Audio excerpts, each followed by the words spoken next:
of Sophia Bags, and this is my video tutorial to make the Rossatron handbag size by Sincerely Jen Patterns, which features in my April box for the Busy Bagmaker. So the Rossatron is perfect for featuring a favourite fabric on the front and back of your bag, combined with an accent fabric such as faux leather or vinyl. You can keep the carry handles short if you like, or make them a bit longer like I have here to slip on your shoulder or hold in the crook of your arm, or just carry by hand. And it's a really versatile little pattern to make. It's also got a very unique way of adding the zip top closure, which I really like. So the bag itself has a front zip pocket, which is nice and large, and then it has two side pockets for storing things like tissues or your sunglasses, anything within easy reach. Then inside the bag it has a zip pocket again, and then I also show how to add an extra slip pocket. And the Rossatron has a lovely flat base as well, so it can stand up on its own, like so. It also cinches in at the sides, it draws in at the sides, which is a nice feature to give it a very stylish appearance. So this is what we're going to be making in this tutorial. I'm making the handbag size. There is a larger tote size as well. So if you would like to make the Rossatron handbag with my video tutorial, you can grab a copy of the pattern in the description below. And if you'd like to make one in these exact fabrics, you might be lucky enough to grab one of my last boxes from April, which is on my website, and I'll give a link to that in the description as well. My Busy Bagmaker subscription is a bi-monthly box just for bag makers, and I give you all the fabrics, interfacings and hardware to make a pattern along with me. So on that note, let's get sewing. In April's Busy Bagmaker box, we are making the smaller version of the Rossatron handbag by Sincerely Jen Patterns. So here are the fabrics that come in April's box. You have your feature fabric, which is called Bloom Plume. It's by Maureen Cracknell for Art Gallery Fabrics. It's a beautiful navy fabric with vibrant flowers and feathers. And it's a nice abstract design, so it's non-directional and perfect to feature on this style of handbag. Then for the contrast on the handbag, for the base and the pockets and the accent trim and handles, we have this gorgeous navy faux leather. And then for the lining, I've gone for a vibrant solid pink colour. This one's called Cherry Lip Gloss by Art Gallery Fabrics. So those are your three fabrics for the Rossatron.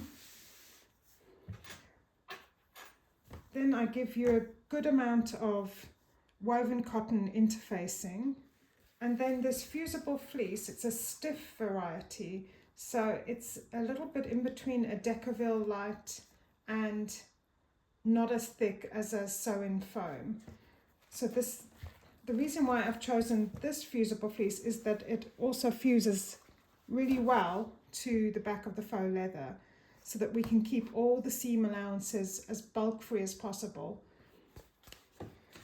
For the hardware, I've gone with a navy and rose gold for the zipper tape, which really makes those pinks pop on the main fabric. And there's a yard of zipper tape there with 3 zip pulls. And then the other hardware we need is for the short carry handles on the handbag. These are 20mm rectangular, or actually they're more like square metal rings. So that's all you need to make your Rossatron handbag. There is the option as well of adding rivets if you'd like, especially for the handles. For the pattern pieces, I print out 2 copies and then I just stick them back to back like so. That way I have the full pattern piece to work with and I minimize wastage of fabric, not having to cut it on the fold. It's also helpful for cutting out the faux leather contrast because it's quite bulky to cut it on the fold. Then you get some additional cutting instructions for the handle connectors, the handles, the zip pocket lining, the zip tabs and the bottom stabilizer. I'll show you how I cut all these out on the fabrics in April's box. I also make the handles slightly longer. So before you start cutting out your cotton fabrics, just give them a light press to remove any creases. And then you can start positioning the pattern pieces. So the largest amount of fabric you need for the exterior is for the small bottom main, and you can position it, the fold line, along the flowers if you like, to center your design. And you'll need 2 of these, so you can fold along the dotted line to cut out the second piece alongside. Then you'll have your small top main and you'll need 2 of those, again alongside each other, and there's enough space at the top of your exterior fabric for your carry handles. Now if you're making your carry handles in all cotton fabric, then all you need to do is cut 3 inches by the full width and we'll divide those to create 2 carry handles. Then alongside the pieces that you've just cut out, you can cut out 2 small side panels and the zipper tabs. So just to run through all the pieces that you need to cut out in the exterior main fabric, you've got your small bottom main piece and then you fold at that dotted line to cut a slightly shorter version. Then you've got 2 of your top main panels, which I cut directly above the bottom main to make sure that the patterns match up. I've got 2 side panels, I've got 2 little zipper tabs, and then I've cut out 4 handle connectors, and I've actually made these 1 inch longer than specified in the pattern. So they're actually 1.5 by 3 inches. The reason for this is that the hardware we're using is quite chunky and it needs to be the tab needs to be able to fold over nicely. You'll see when we get to that part, but yeah, I've made those connectors 1 inch longer to accommodate the chunky hardware. The main zipper tab, and then I've cut out 2 3-inch by 22-inch length strips to make the carry handles.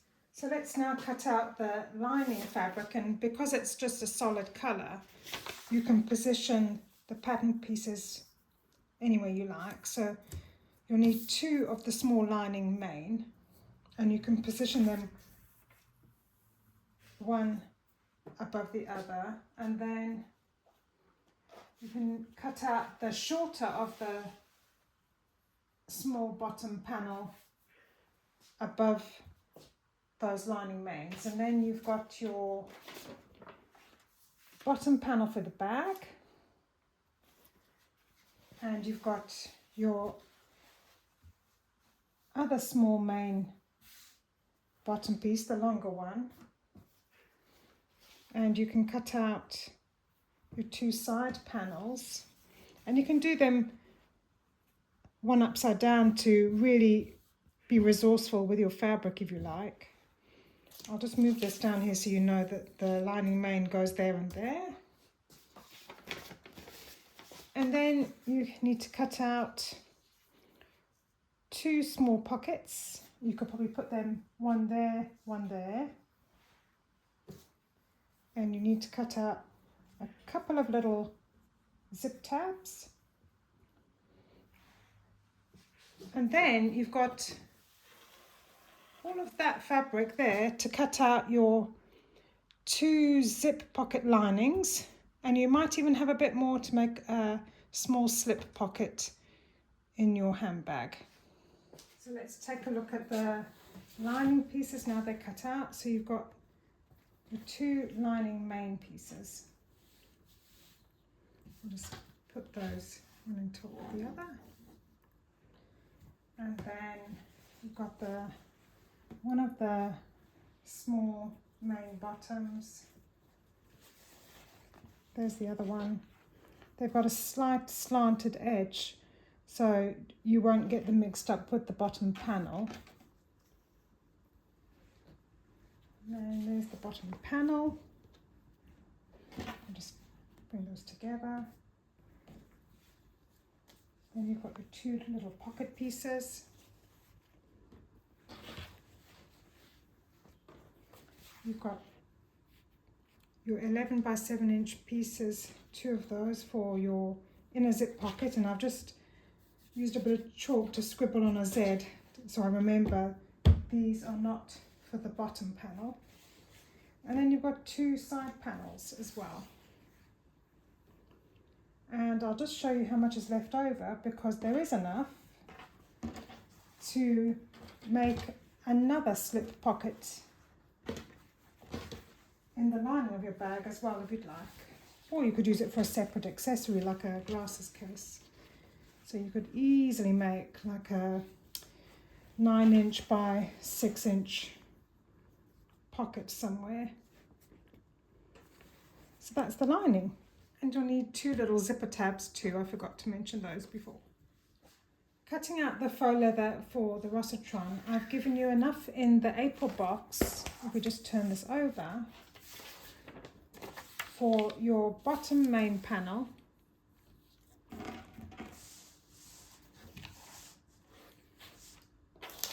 and two accent stripes. You can position those one under the other, and two small side pockets. If, however, you decide you want to make your handles for your Rossatron in the faux leather, you could use the remaining piece here, which measures approximately 16 inches in length, to make two short carry handles in faux leather. It would just mean that you'd need to cut out your side pockets in the other exterior fabric, and there's plenty to do that as well. For cutting out the faux leather, I prefer to trace around the pattern pieces. Just hold them down firmly and lightly trace on the back of the faux leather to get the most accurate cut.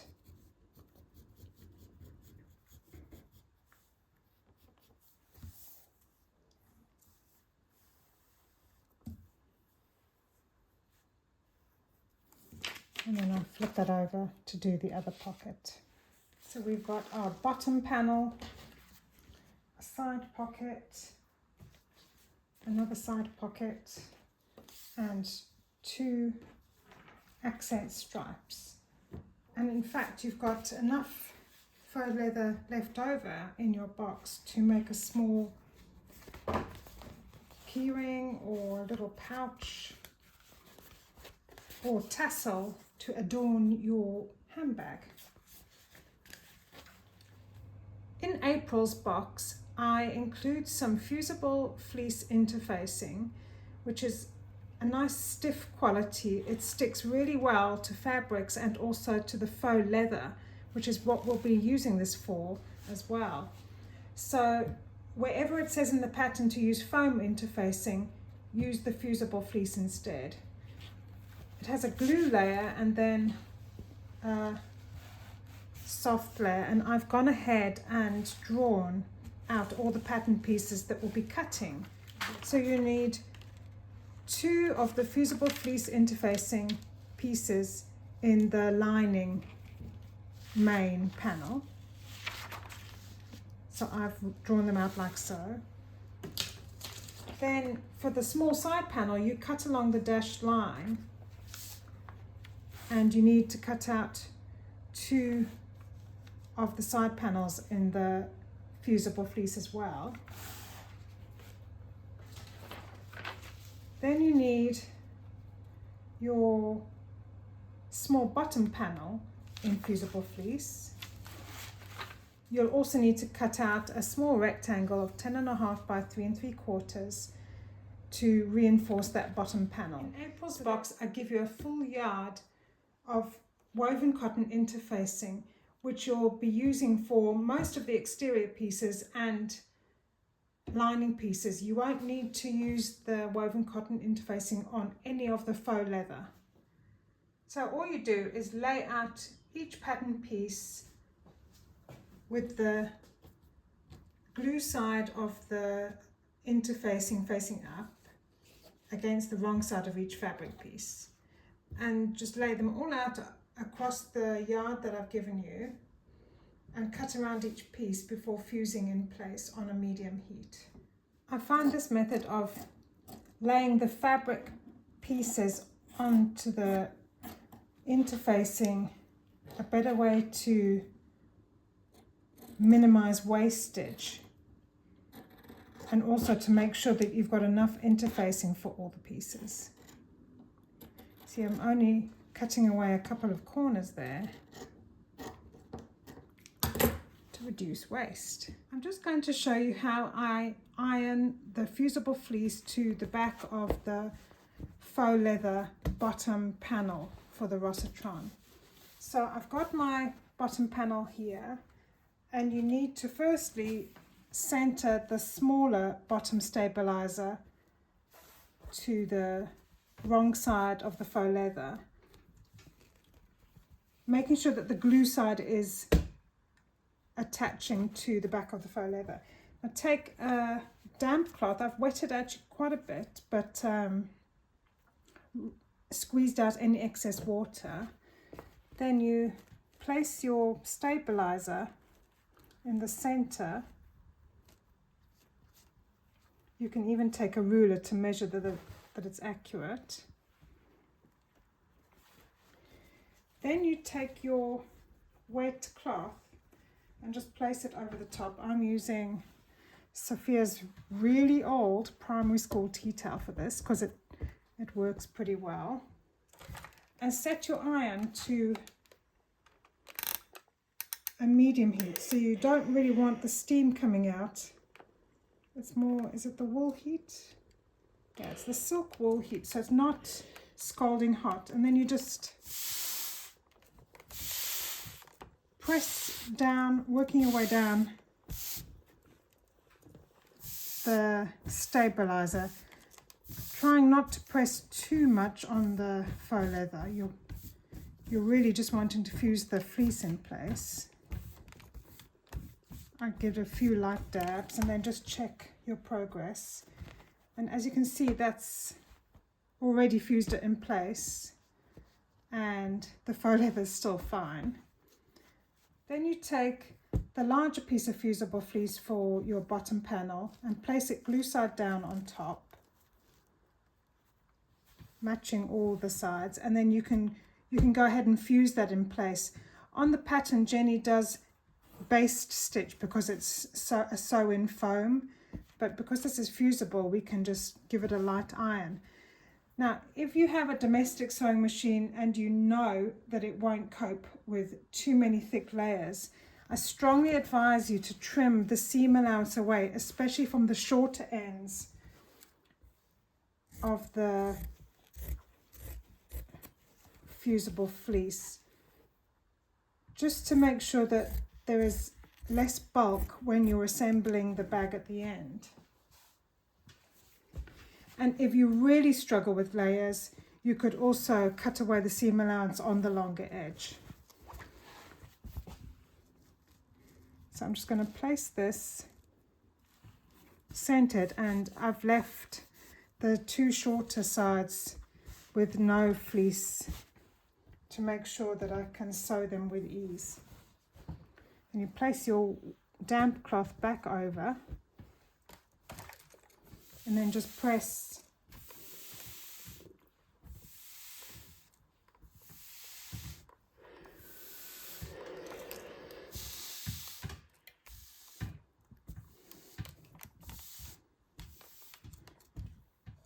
You really don't want to hold the iron down too long.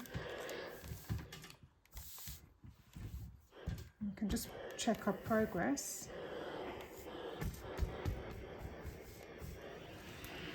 You can probably iron it a little bit more in that corner. And then what you need to do is set this to one side just to cool off and allow it to fuse properly. And I can see I've got to trim that a little bit, but otherwise it's ready for action. You will also need to iron the fusible fleece to the back of your side panels. So I've gone ahead and already fused the woven cotton interfacing to the back, and now you just position the fusible fleece along the bottom edge. Now again, if you have a domestic sewing machine that can't cope with the layers, you can easily trim away the seam allowance of 3/8 of an inch all the way around, just to help with the final assembly. So the first step is to make your 9-inch zipper for your front zip pocket. So I'm just going to separate the zipper tape a little bit at the top and then place the curvy edge of the zip pull onto one side of the zipper teeth and just hold that firmly in place, and then thread on the other side.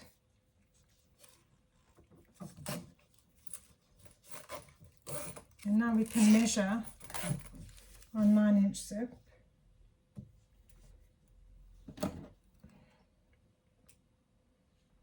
I have a handy ruler on my extension table. And then just cut it. So I'll trim this end.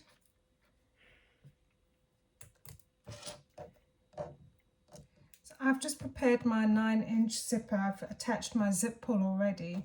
I'm just going to heat seal the ends a little bit, just so that they don't fray.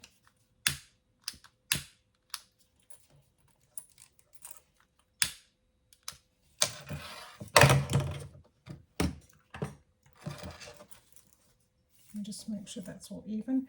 And I'm going to run a couple of stitches to close the open end of the zipper, and I do that on the wrong side of the zipper tape.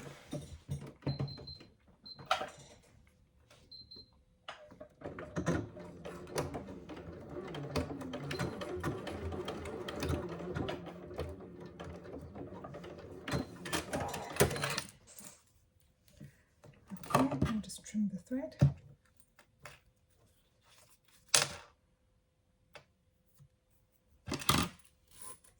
So there's your 9-inch zipper ready to go.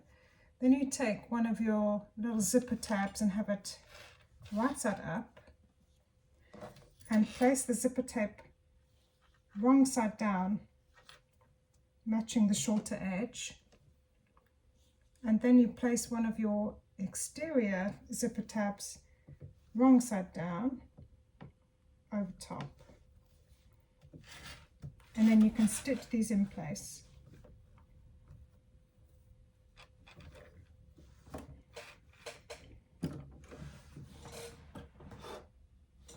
It's a 1/2 inch seam allowance.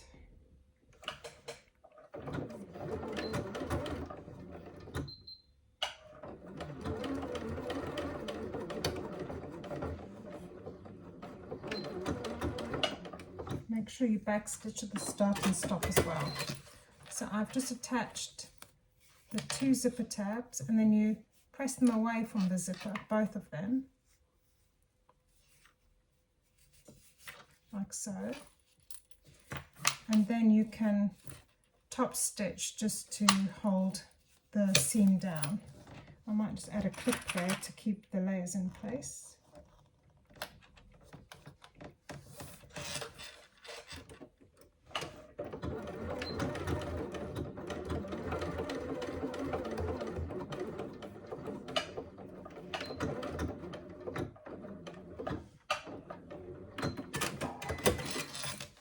Like so, and then you'll repeat that with the other zipper tab. So lining right side up, And just pull the zip pull a fraction and place it on top of the lining tab, just matching up the short edge. And then place the exterior tab on top, wrong side down. And then you could hold it with clips if you'd like. I'm just going to hold it down firmly and stitch in place at 1/2 inch seam allowance.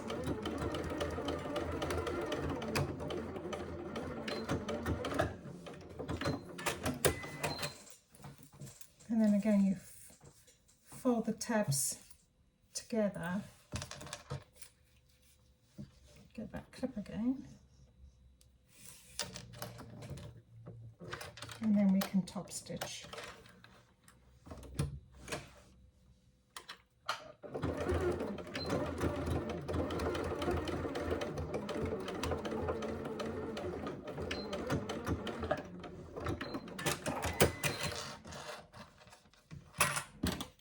Let's just trim those threads a bit. So now take the shorter of the exterior bottom panels and making sure it's facing right side up and with the sloped edge going towards the bottom. Then you take your finished zip pull and place it wrong sides down with the zip pull on the left along this top edge. Make sure it's centered. There might be a slight overhang of the tabs, but that's okay as long as it's even on both sides. And then you hold it down with some clips. And I've already installed my zipper foot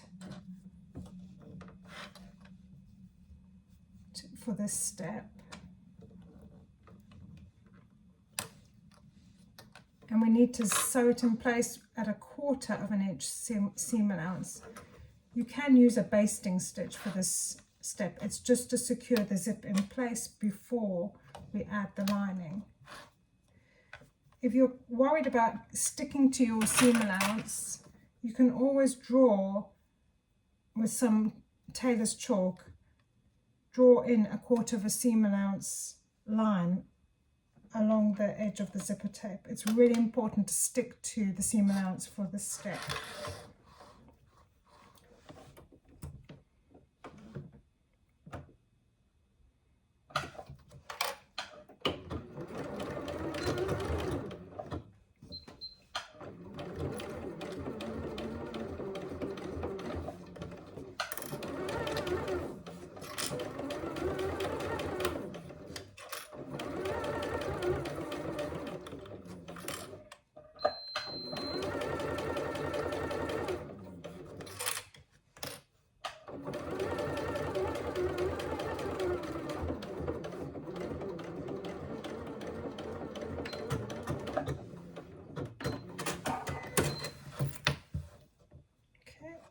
So I've attached the zipper to the exterior shorter panel. Now you take the shorter of the lining panels and place it right sides down with this zipper in between both layers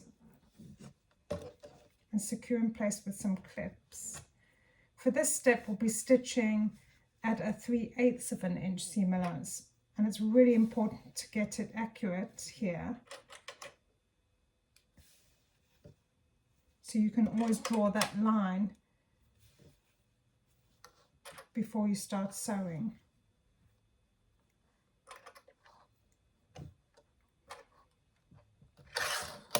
I'm just going to flip it over and sew from the exterior side because I know that 3/8 inch seam allowance is just a fraction under the 1/4 inch line that we've just made.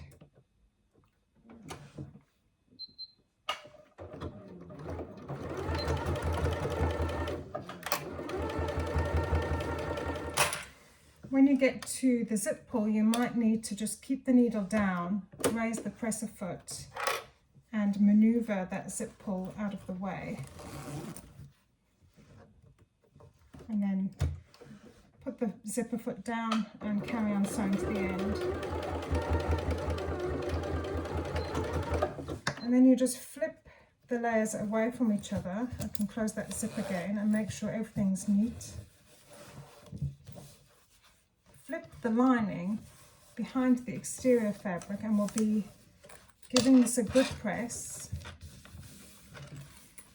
and then we'll top stitch all the way along below the zipper. So I've pressed it. I'm just going to secure the layers with a couple of clips to prevent the fabrics from shifting before I top stitch.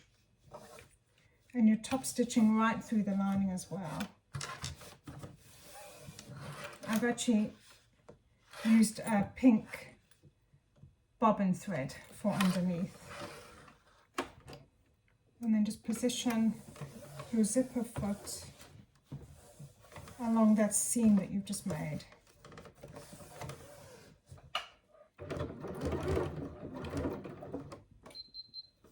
I'm just going to lengthen my stitching a bit.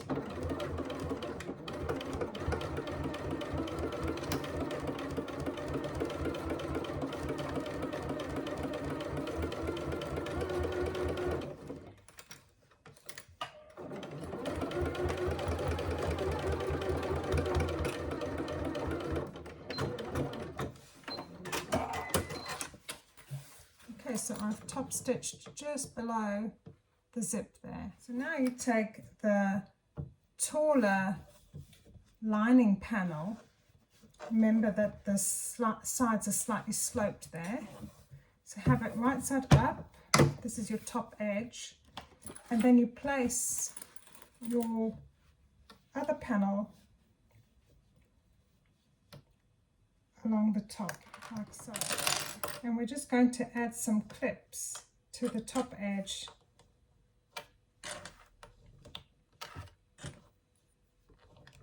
to hold it in place.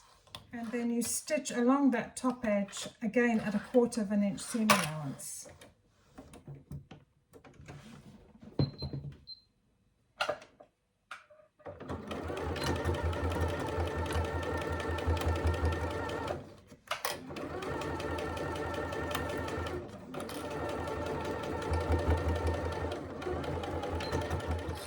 So that's what it looks like now. And when you open up your pocket, it now has a backing.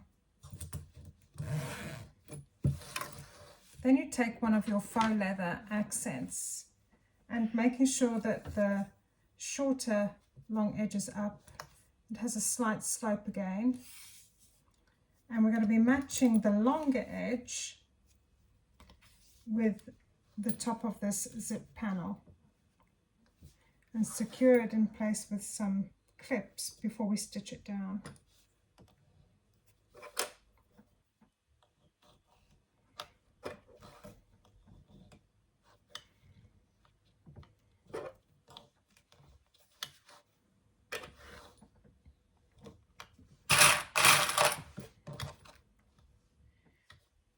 Okay, so we'll be stitching this edge down at 3/8 inch seam allowance.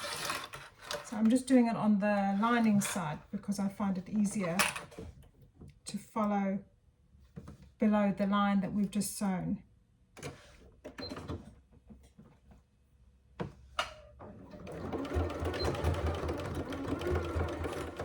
I'm just going to have to move that zip pull up of the way again.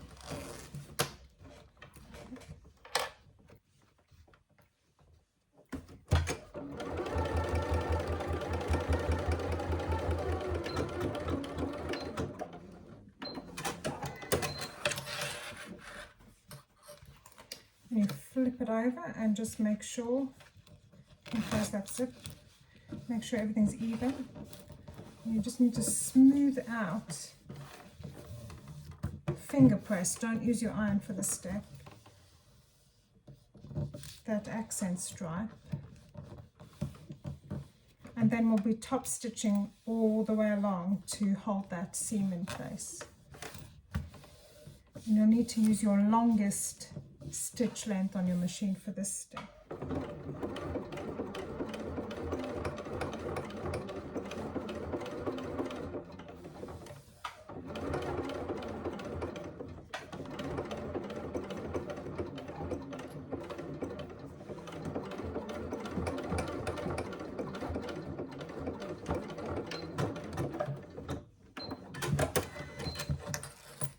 so there I've top stitched along the faux leather. Then you do the same thing with your other exterior bottom panel. This is the longer one, making sure the top edge is on the top, the shorter edge, because it slopes. And then you take your accent stripe and make sure that the longer edge is along that top edge and place it right sides together. And just clip it in place, and we'll be sewing this at 3/8 of an inch seam allowance to match the front panel that we just made.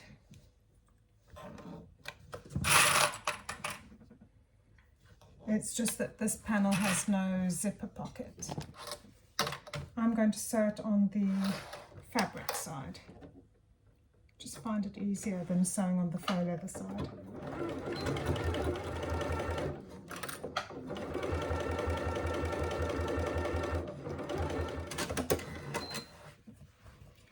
You flip that over, and we're pressing the accent upwards and away from the bottom panel, making sure that that seam is pushed upwards as well.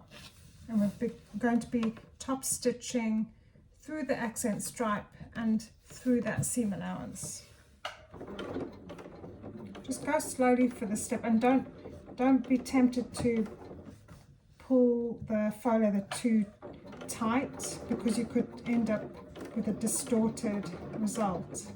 You want longer stitches for a neater finish.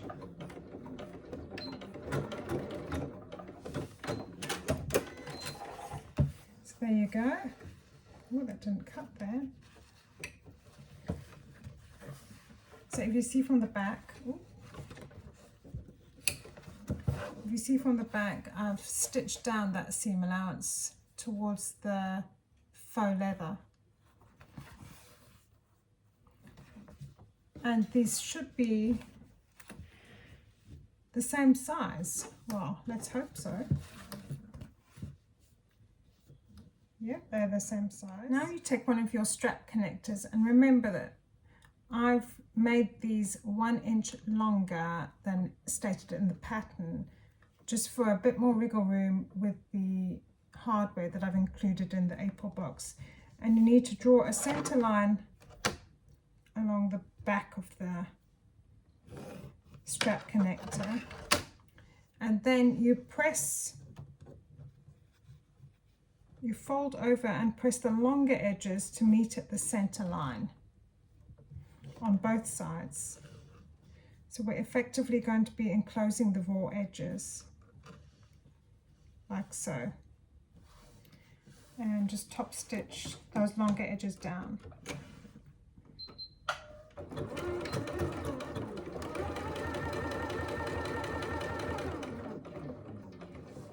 And then you can just do the same with the other edge.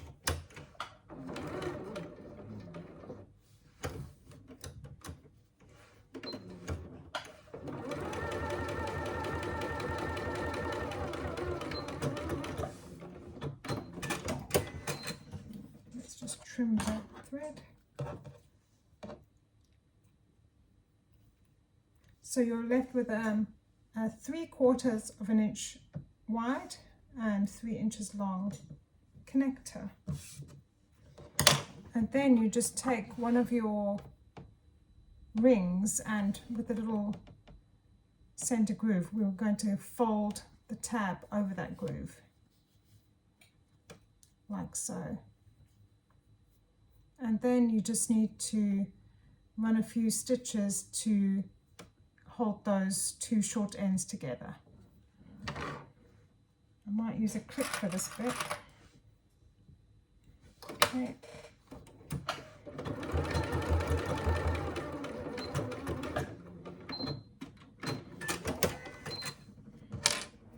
Just trim off threads.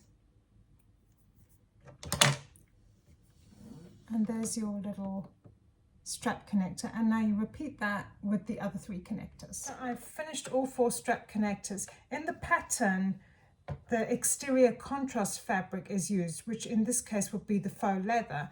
And you can do that if you'd like. It would look like this finished bag here. There are the strap connectors just above that accent stripe. It does add quite a bit of bulk there, which domestic machines might struggle to sew over. But also our handles are going to be in all cotton. So I'm using the cotton for the strap connector as well. So now you need to take one of your top panels and find the center.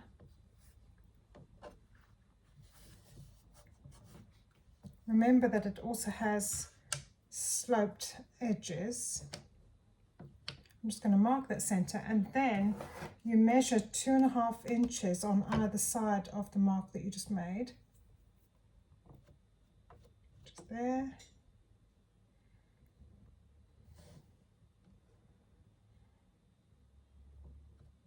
And there. And you just position the rings on the outside of the marks that you just made.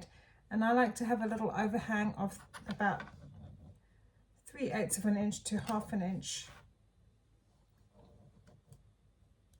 which will catch in the seam afterwards. And then you just baste those in place.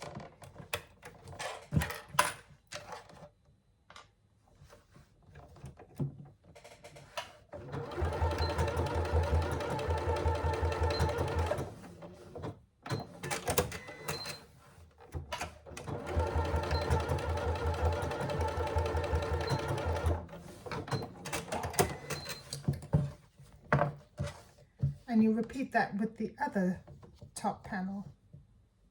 So now we've stitched on the handle connectors. Now we need to attach the top panel to the bottom panel. And if you've fussy cut your design, you want to make sure that the right panel is with the right bottom panel. And you position the longer edge of your top panel, right sides down, along that faux leather accent stripe, making sure that the rings are facing down.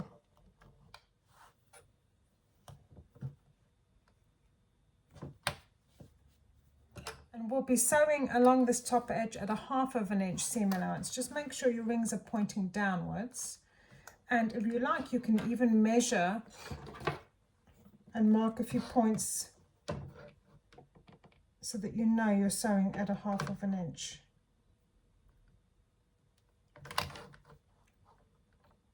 Actually, I could have drawn a line to begin with. And you'll be back stitching where the handle connectors are as well.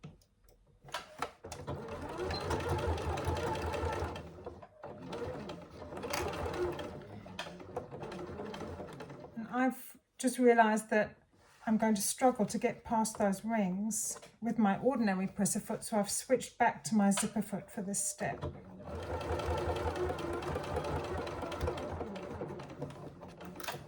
And then just back stitch over those handle connectors.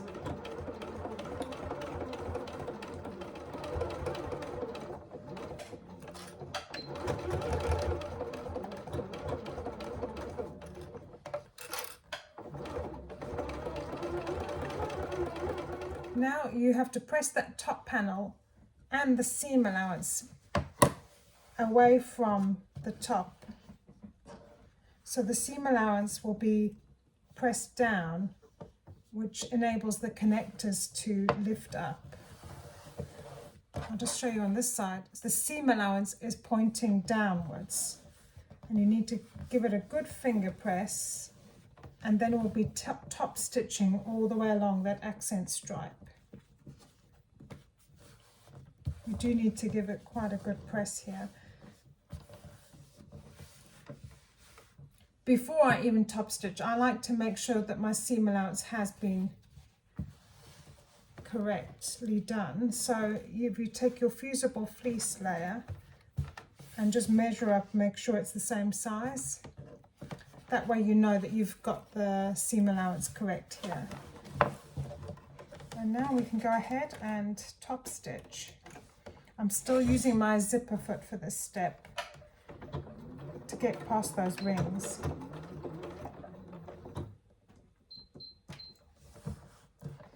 You need to be quite firm here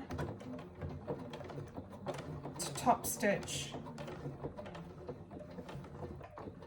but without pulling on the faux leather too much.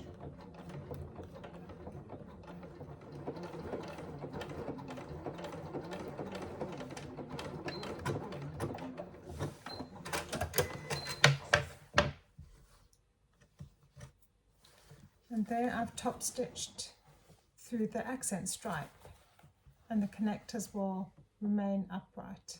And you repeat that with the other panel, and then you can take your fusible fleece with the glue side down and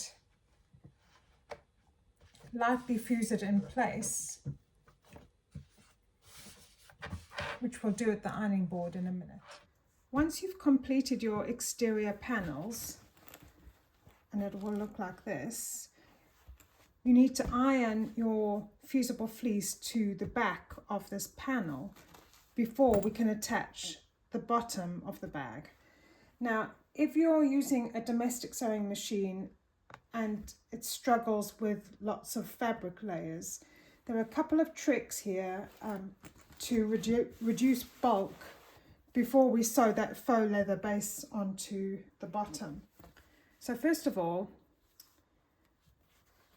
the pocket piece below the main panel can be shortened if you'd like. And I'd suggest creating a stitch line about 1 inch from the base,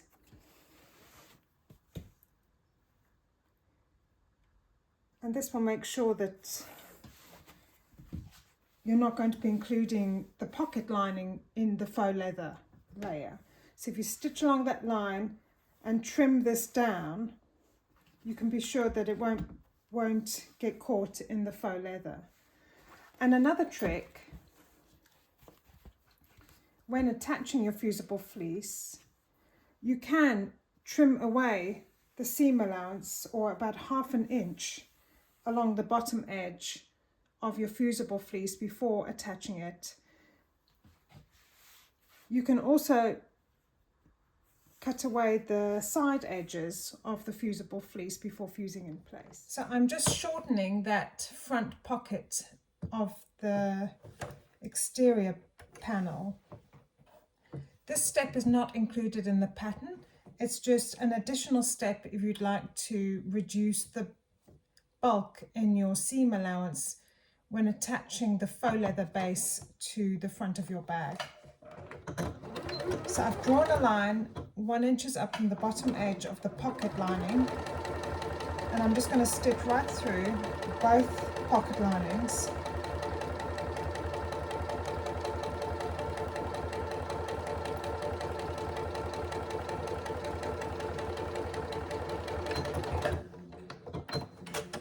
So if you see here, I've now stitched a line 1 inch away from the bottom edge, and I'm going to trim it right down to about 1/4 of a seam allowance, 1/4 of an inch seam allowance.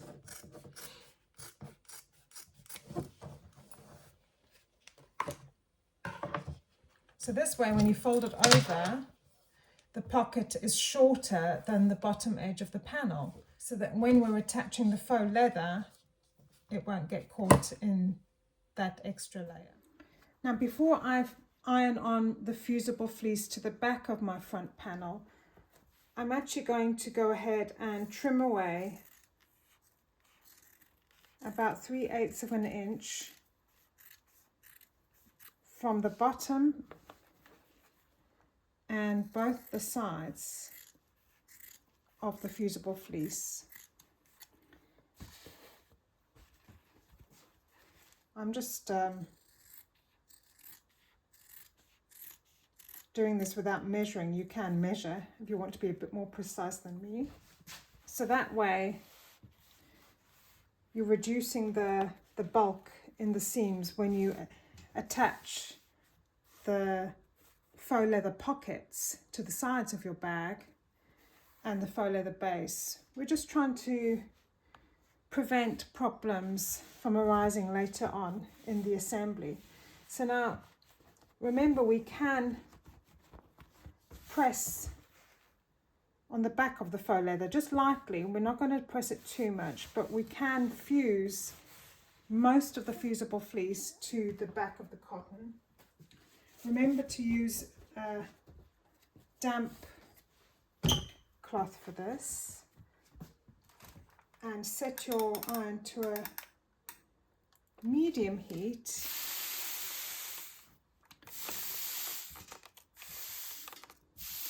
And we're just lightly pressing it in place until it fuses nicely. I'm just doing the bottom of the panel first. I'm trying to avoid that faux leather stripe at the moment.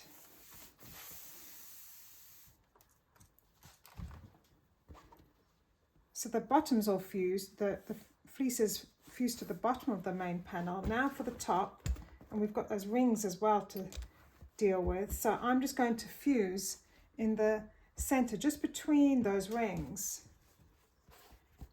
and then on either side. So I'm just going to go across the center. Remember, you've got that faux leather. You don't want to leave the iron on there for too long. And then onto the sides. You can, of course, baste stitch the fleece in place if you don't want to iron it on. I'm just wanting to show you that the fabrics included in April's box can cope with this step.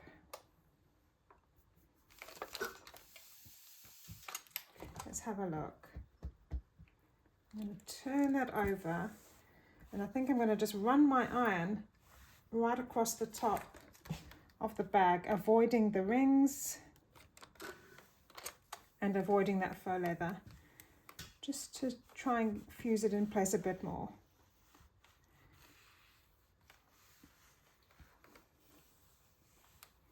That should be enough, and then I'm just going to give the bottom a bit of a press as well.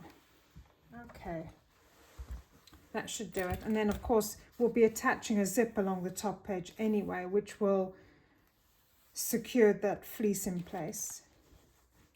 Now you need to attach the faux leather base to the bottom edge of each exterior panel.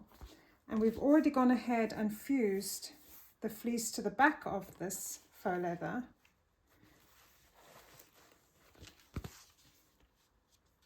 So you place it along the long edge, right sides together, with one of the exterior pieces along the bottom edge. And again, you could trim away the seam allowance along the fusible fleece if you think your machine won't cope. It's more important to keep the fleece away from the seam allowance on the shorter edges of the bottom panel, because this is where we'll be joining the bag up with the faux leather side pockets. And then we'll take this over to the machine and stitch along this bottom edge at a 1/2 inch seam allowance. And you repeat that with the other bottom panel.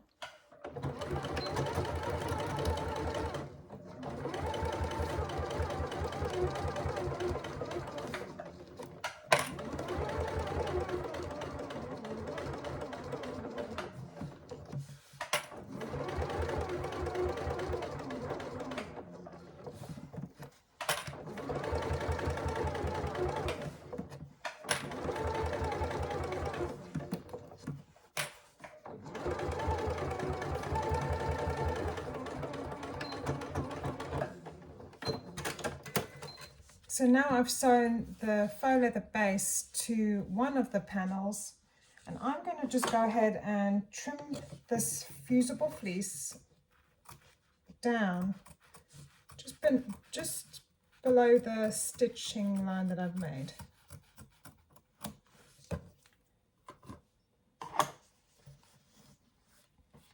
Then you flip it over and finger press the seam so that it's along the base and away from the main panel.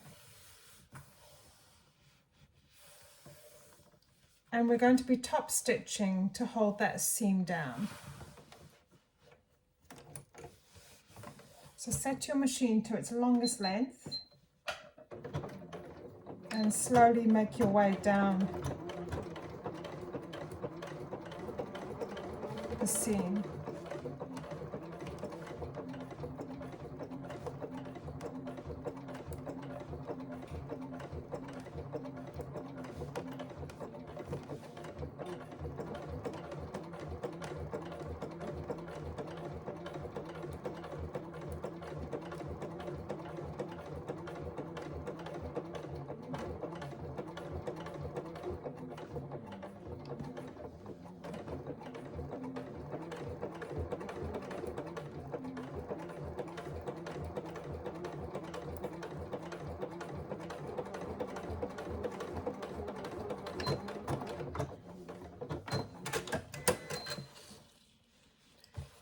And then we can attach the other bottom edge of your bag to the other long edge of the faux leather bottom panel. So just line up those raw edges.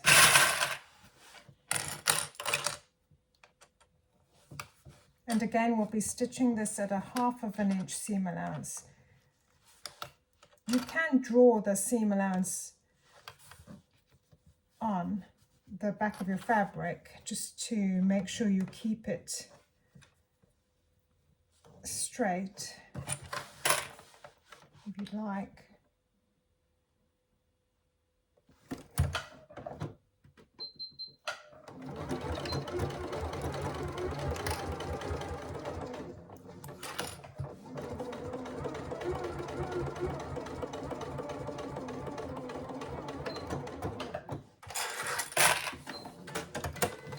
And we smooth the seam down again towards the base of the bag.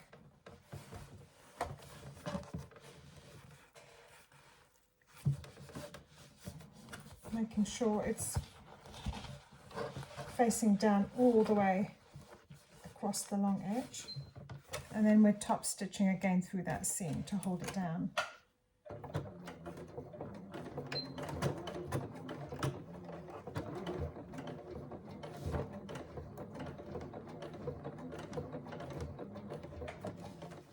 I'm using a Microtex needle for this project. It's very helpful for sewing on faux leather. And you could switch to a Teflon coated foot if you have one.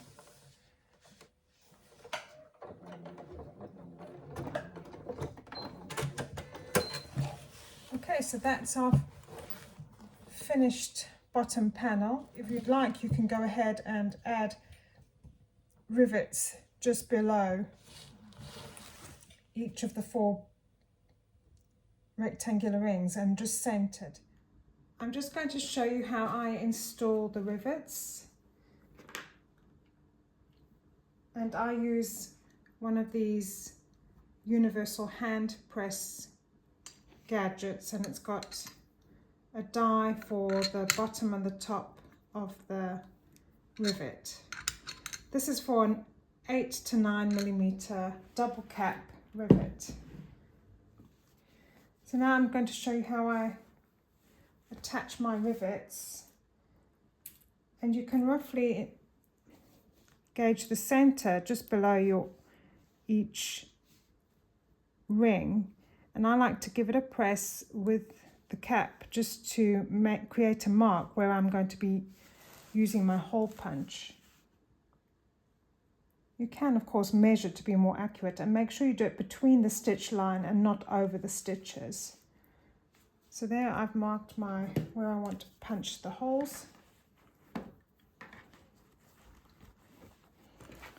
I'll just turn it over.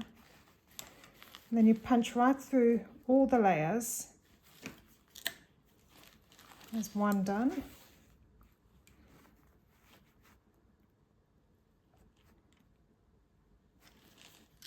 There's the other one done.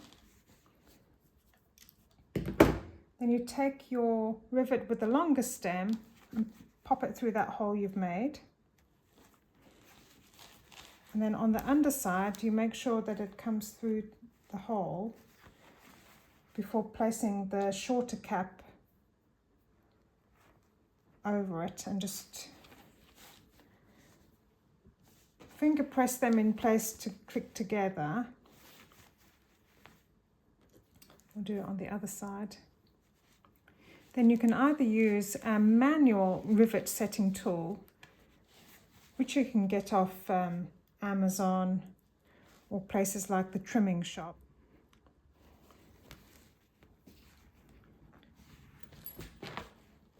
Then I take my hand press, I'm just going to gently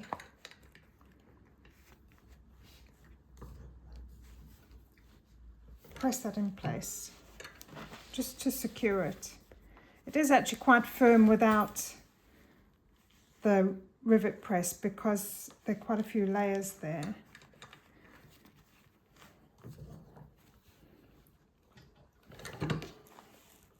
Okay.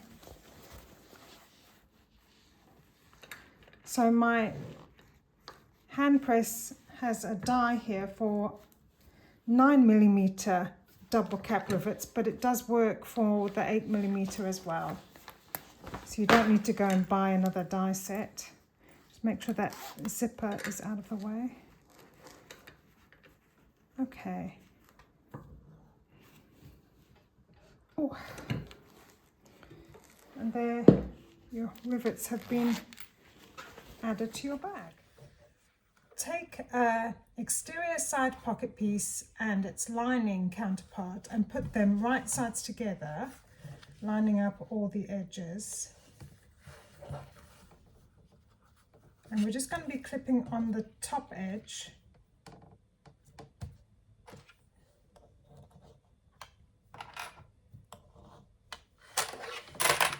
And just sew across that top straight edge at a 1/2 inch seam allowance.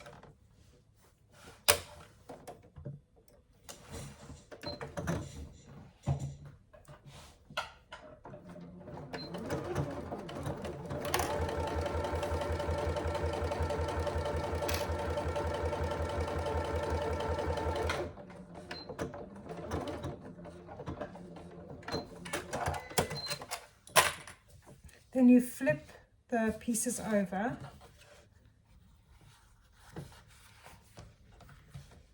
so that they're wrong sides together, and just smooth out that top seam and hold it with a couple of clips.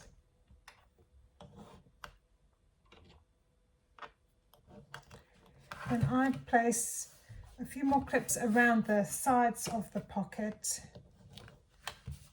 as well, to hold the layers in place.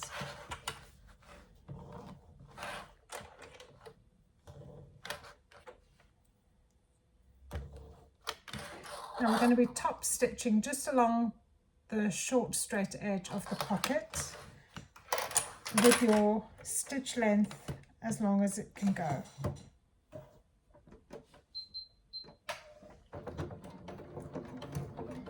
And if you find it tricky to do the top stitching on the faux leather side, you can flip the pocket over and top stitch on the lining side.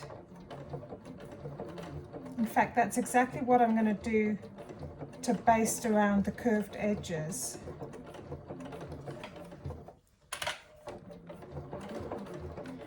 It just ensures that the faux leather doesn't distort and keeps everything nice and even. So I'll cut that thread and then flip my pocket over, and I'm just going to go around the curved edges with a basting stitch at 1/8 of an inch seam allowance, just to hold the layers together.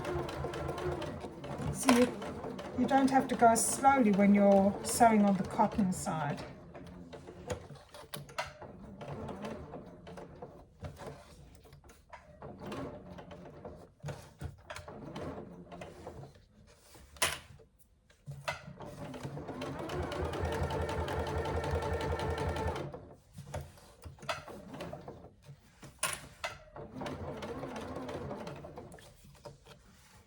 step isn't in the pattern, but it does help with assembling the side pieces.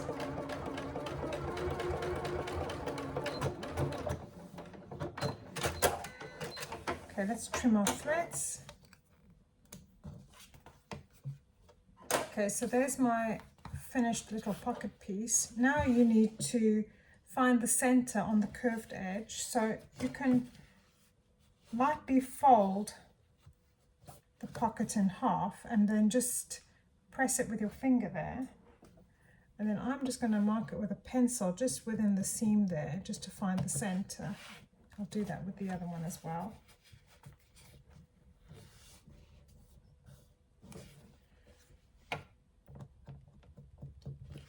And you take one of your side panels. Remember, you've already fused the fusible fleece to the back, so we're going to find our center of this side panel as well. You probably need to mark with chalk. Just to mention, before you attach your side pocket to the side panel, if you're on a domestic machine that struggles with layers, you might want to trim away the seam allowance around your fusible fleece before fusing it in place. You can peel it away afterwards if you've already fused it. It's just to make sure you reduce the bulk, particularly along the curved edge, because that is going to be attached to a pocket and then to the bottom of the bag. So just be aware those corner edges to keep the fleece out of the edge if you need to. So you place your pocket piece on top of that mark.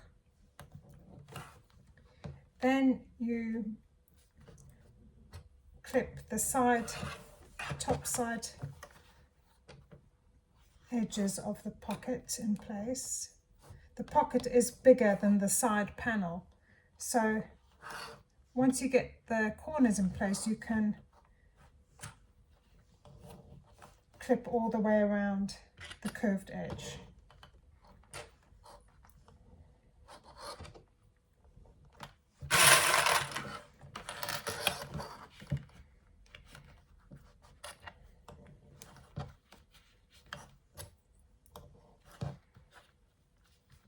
It's starting to look a bit like a slipper. What we need to do is stitch down all the way around the curve, making sure you back stitch at the stop and start, and we'll be stitching this at 1/4 inch seam allowance. Now, I prefer to stitch it on the back so that the faux leather doesn't bunch up. And again, you can use a longer stitch length for this step.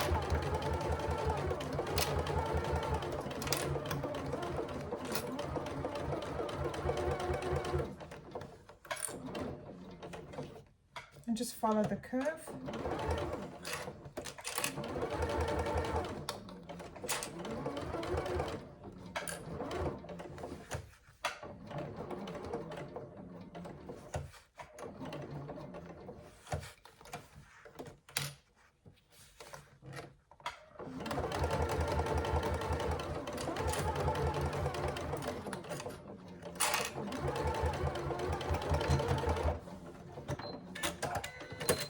Let's see what that looks like. Everything's in place. You've got a nice little neat pocket or slipper if you like.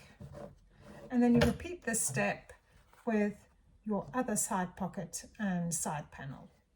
So moving back to the main panels, if you did not baste your fleece to the exterior, but instead, like me, you fused it, if you cut down the seam allowance, we still need to actually baste the pocket to close that gap along the sides. So all I'm going to do is just run a few stitches down the edges of the front panel just to enclose the pocket sides. It just helps with the assembly with the side panels. So just about 1/4 inch in.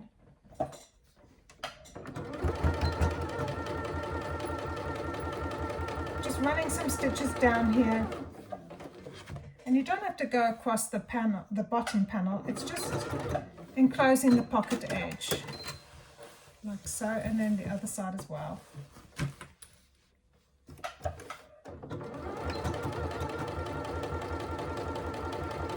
It just keeps the layers together for when we're attaching the side panels. And I can see as well some of the pocket is peeking out, some of the interfacing, so I'm just going to trim that ever so slightly just to keep it nice and tidy for the next step. Now take your main panels and you need to find the center of your base. I'm just going to mark that with a pencil. And you can double check with a ruler. It's about 2 3/4 inches on either side from your side seam, and you do that on both short edges, and you can do it on the back as well. Okay.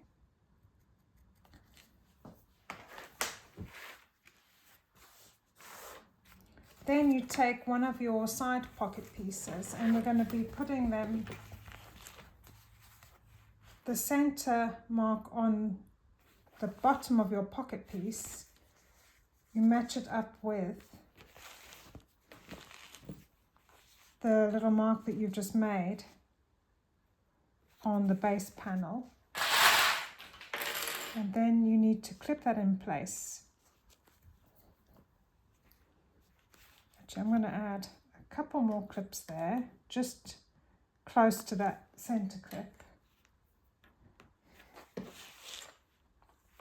Then you bring the top edge of the side panel, bring it to match the top edge of one of the main panels. And again, hold it down with some clips.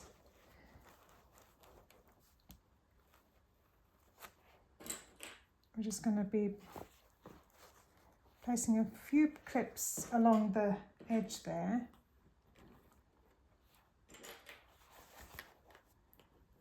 We can deal with the curve afterwards. It's just making sure we get it in position first.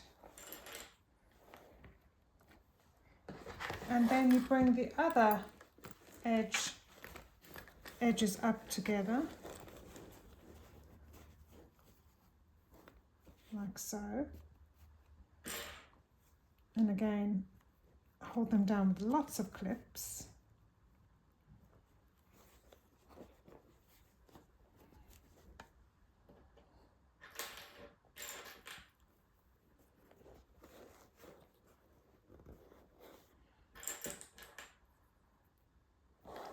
I'm just going to turn that around so you can see what I'm doing.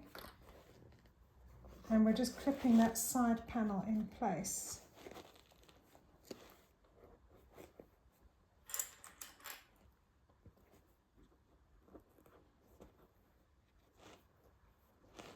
And you can see it will fit nicely in the curved edges as well.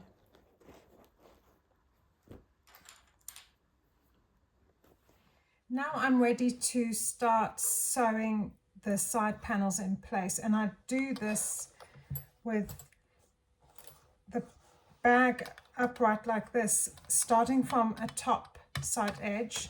I'll be sewing all the way around at a 1/2 inch seam allowance. Now if you find this tricky, you can always stitch all the way up to the base, past the curve, and stop at that center mark that you made. Then flip the bag over and do the other side. And you may need to stop and reposition your clips along the way if you think things are shifting a bit. But I think I've got enough clips in place here to hold it while I'm sewing. And you're stitching this in place at a 1/2 inch seam allowance. And just take your time with this bit. It's a bit hard to show on camera what I'm doing. I'm just going to hold the one side down while I sew down the other, and make sure you back stitch at the top edge. You're working with quite a few layers at this point, so you need to take your time.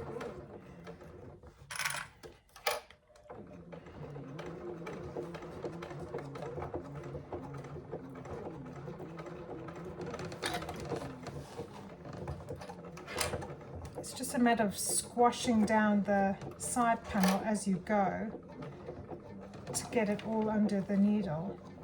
You need to just sew as close as you can to the clips before removing them so that the layers don't shift.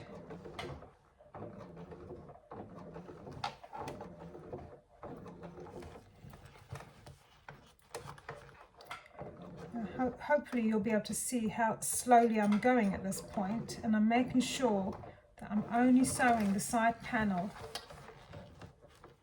to the bag and not catching any other layers in there.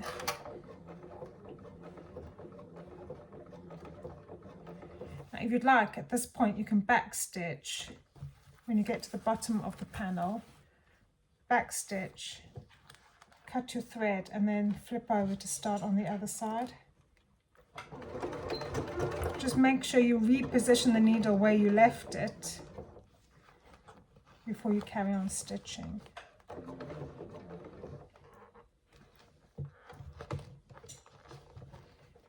And you can always lift up the presser foot to reposition as well.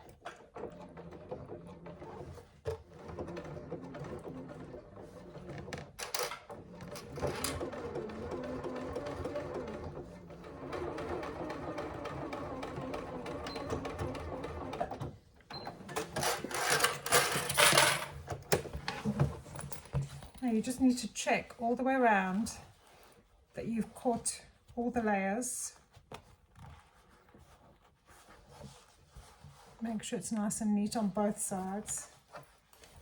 And then you can just look at it from the exterior and check all the stitching is neat as well before you trim down the seam allowance. I don't tend to trim down the seam allowance too much. I just concentrate on the corner curves. And that's looking good. One side panel in place. So you've got your nice little side pocket there. And that's how it looks along the bottom. So what we'll do now is we'll turn it back inside out and then do the same with the other side panel, right sides together. So once you've attached the first side, you'll find attaching the second side a bit easier. So again, you place your side panel with the bottom of the pocket, lining up those center marks with the bottom of the bag, and just add a few clips along the bottom. And then you bring the top edge of the side panel up towards the top edge of the main panel and line up those corners.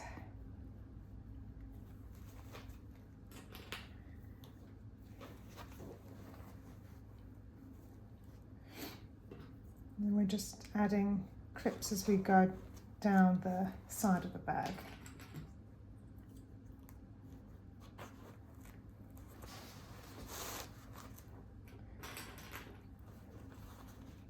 It's easier to just get the sides clipped in place and then do the curves afterwards. Okay. So now we bring the other side, other top edges together.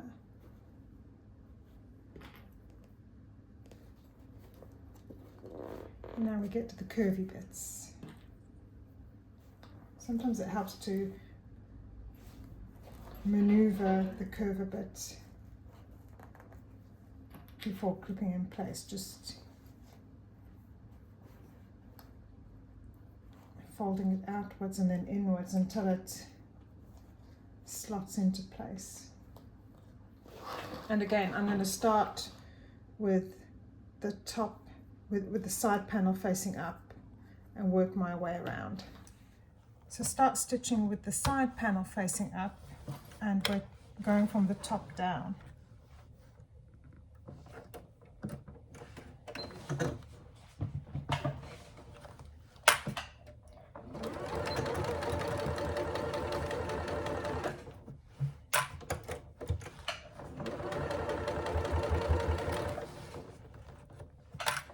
Don't be tempted to trim down the seam allowance by too much. You can just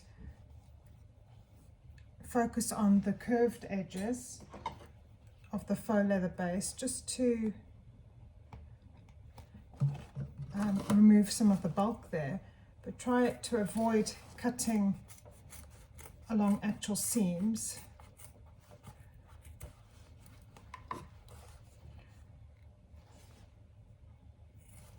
And I always like to check what my bag looks like from the outside before going ahead and trimming these edges, just in case you need to restitch over a curved area.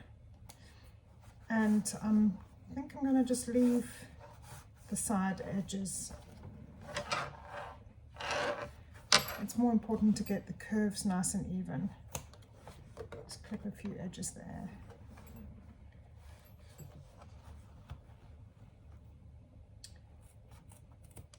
Okay, we're ready to turn the bag right side out just to give it another check over, and then we can move on to the lining. It's looking lovely. Let's just lift it up a bit.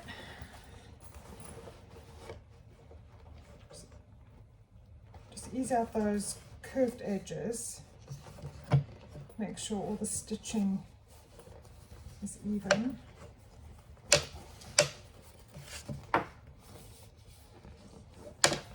That's looking really pretty now, and we're ready to work on our lining. So now we're going to be making an inner zipped pocket for our bag. So first of all, you need your 10-inch long zipper tape with the zip pull already attached. I've gone ahead and basted over the zip teeth just so that the zip will stay closed. Then you need one of your inner zip pocket pieces with the interfacing already fused on the back, and you need to draw a rectangle that is 9 inches long by 1/2 inch tall, which is 1 inch in from either side and from the top edge. So I've gone ahead and done that. Then you take one of your lining pieces for your bag and making sure that the top edge is at the top, the sloped longer edge is along the bottom. I've marked the center, and we're going to be positioning the pocket piece 1 inch down. So I'm just going to use some chalk just to make sure that I get the right position here.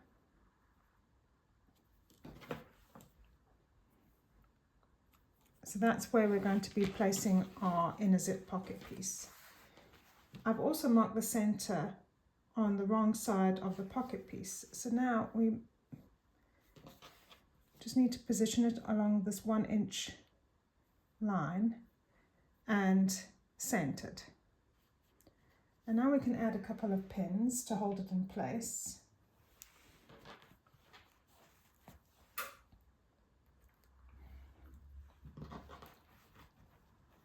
So we're going to be stitching all the way around this rectangle.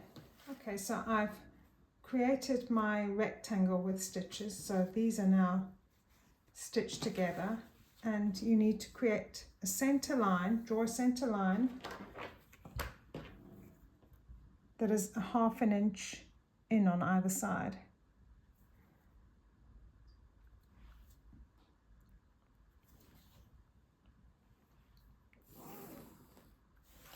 And then you just draw from that 1/2 inch mark, you draw a line to each corner, like so.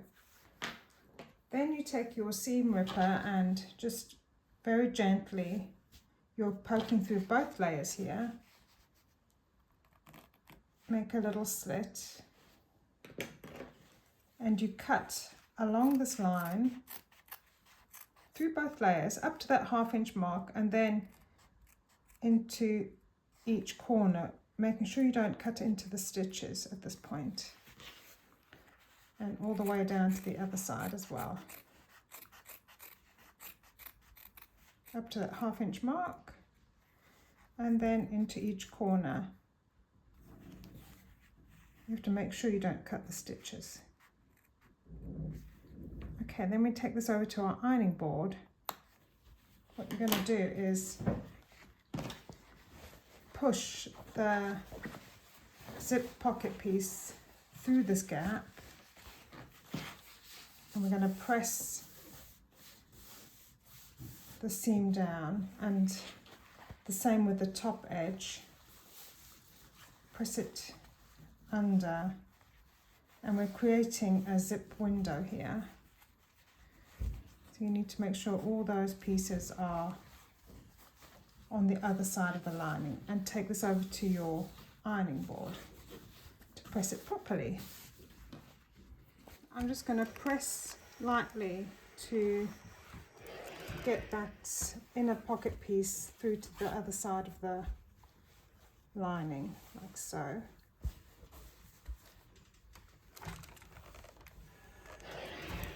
And the same with the top edge.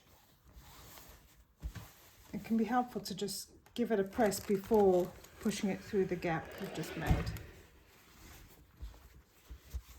And you should end up with a rectangle window that looks like this on the right side, and that's how it looks on the wrong side. So now you take your zipper with the pull on the left side and just open that zipper a fraction, and we're going to be placing the window directly over the zipper tape, and we'll be stitching a box all the way around the zip now. What I like to do is add some glue to the zip just to hold it in place at this point. So I just go all the way down the edge, just little dabs of glue, or you can use double-sided tape if you prefer.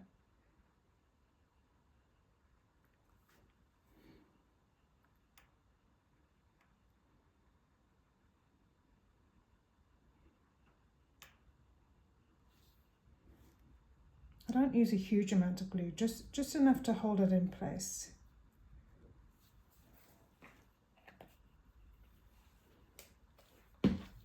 And then just place the lining piece over the zip, like so. And just check how it is on the other side, just to make sure the zip is centered as well. That looks fine.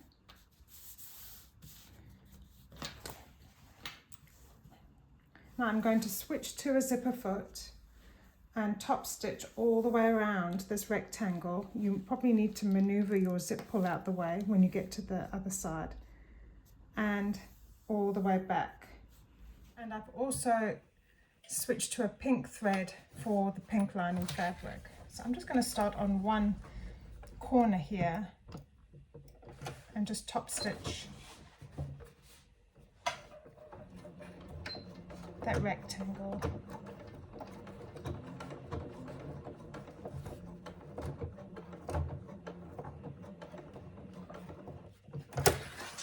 And then just pivot to go down the long side. Just stitch slightly longer stitch here.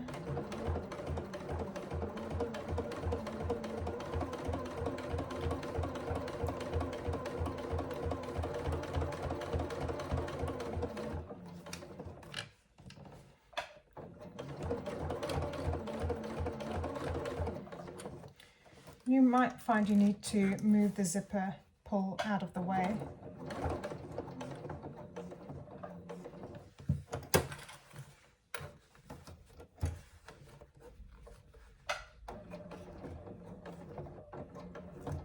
Just go slow when you're stitching over those zipper teeth.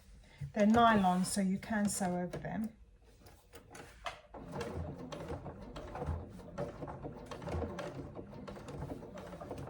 I'll just close that zipper again.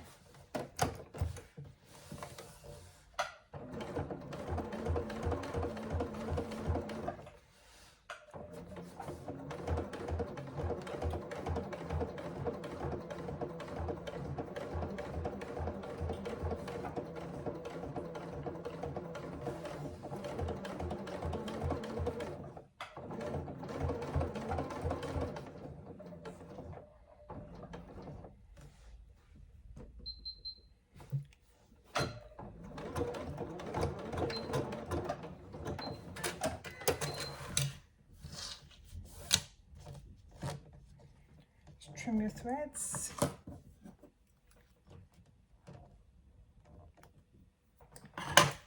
So now I've top stitched all the way around my zipper, and that's how it looks on the other side. So you flip it over, and now we're going to add the other lining piece right sides down on top, directly on top of the first lining piece, so matching all the edges here.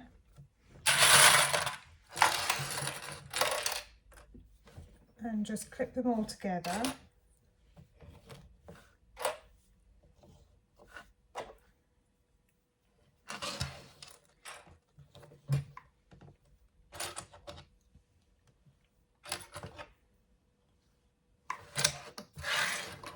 We're only going to be sewing along the sides and top edge here, not along the bottom edge. We need to leave that open for the final assembly. So there's the bottom edge, we're leaving a gap there. So all you do is, well, I like to flip it over to this side, and moving the lining panel out of the way, we're only going to be stitching down the side of the pocket panel, and then when you get to the top, move the lining out of the way, sew along the top edge and along the other side. So you're always moving this lining panel out of the way.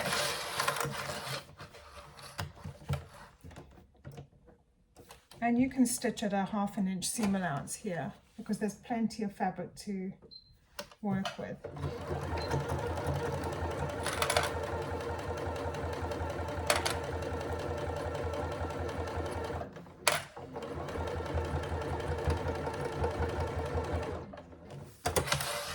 So we're moving that lining out of the way. We don't want it to get caught in the stitching.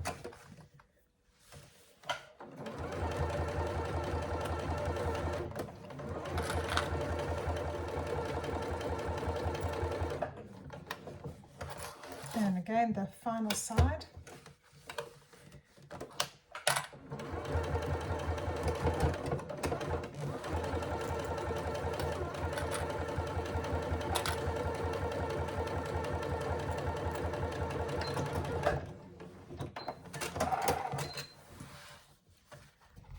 So there I've sewn just the sides and the top edge of the zip pocket. Now I'm going to just trim down the seam allowance to about 1/4 inch, making sure I don't cut the lining panel as well in this process.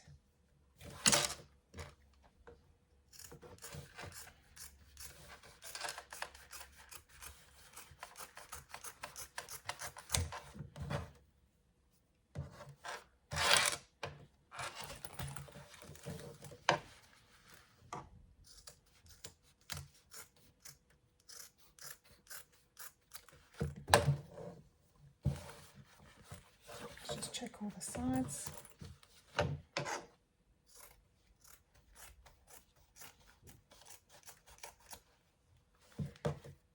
And you don't need to trim obviously along the bottom edge here.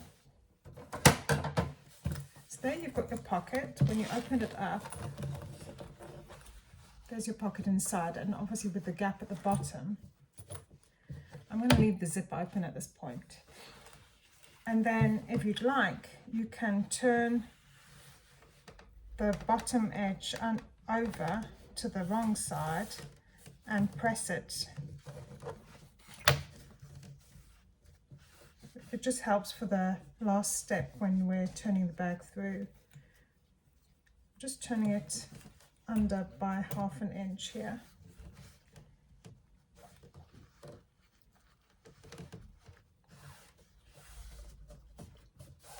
Like so.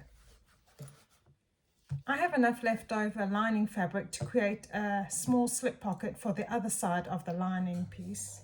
So I've gone ahead and cut out about 8 inches by 11 inches long lining piece, and I've fused some interfacing onto half of that, and I'm going to just fold it in half, right sides together, and just secure those side edges and the long top edge with some clips.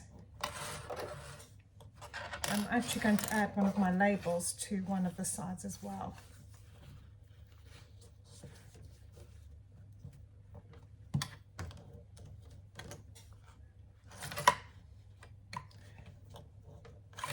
So we're going to be stitching down one short edge along the top edge and leave a gap, and then resume stitching along the other two sides, just to create a small pocket here.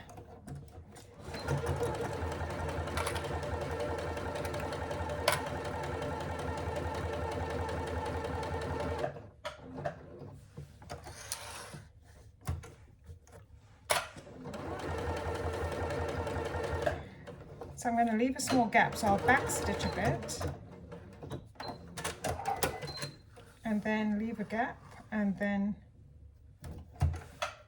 carry on stitching to the corner, then pivot and stitch down the other short side.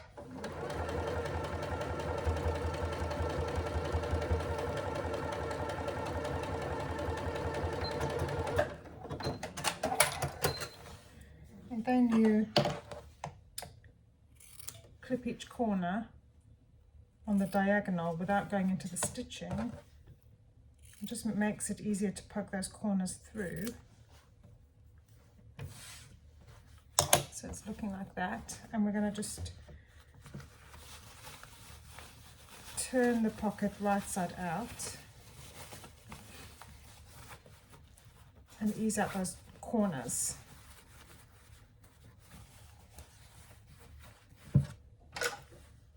You can use something pointy here with a blunt end just to ease out those corners a bit better.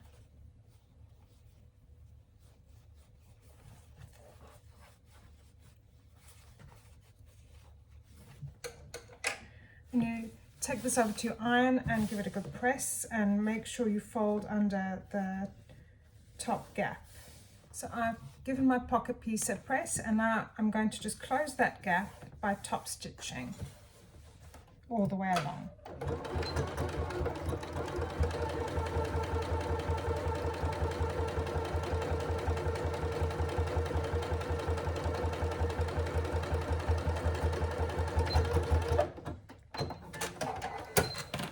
Now I like to find the center now. I'll just make a crease. Then you take your other lining piece and make sure you have the top edge along the top. I'm just going to find the center of the lining piece and make a finger crease there, and then line up the crease from the pocket with the crease from the lining. Position it about 1.5, 1.25 inches down. I'll just measure that with my ruler. And I'll just measure each side to make sure it's centered. Yep. And I'm going to add a couple of pins to hold it in place before stitching it down.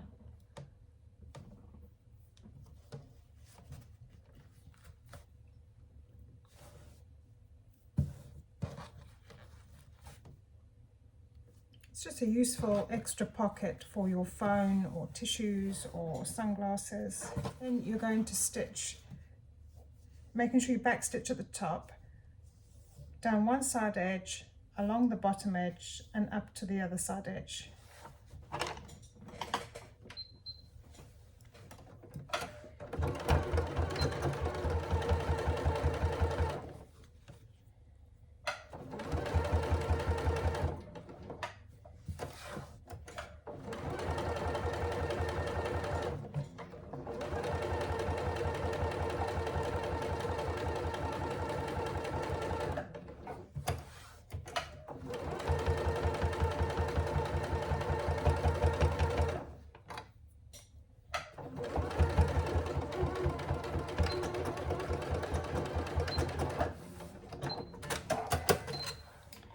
So now we have a slip pocket,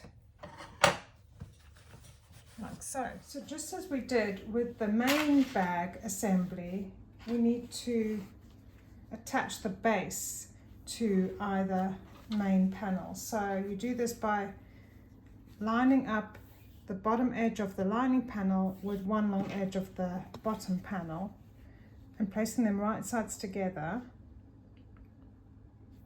And we'll be stitching at a 1/2 inch seam allowance.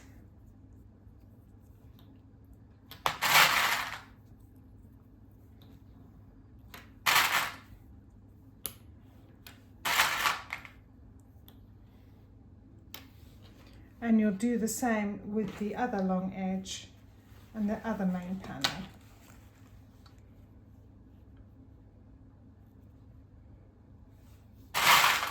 I'm just going to do it all in one step here.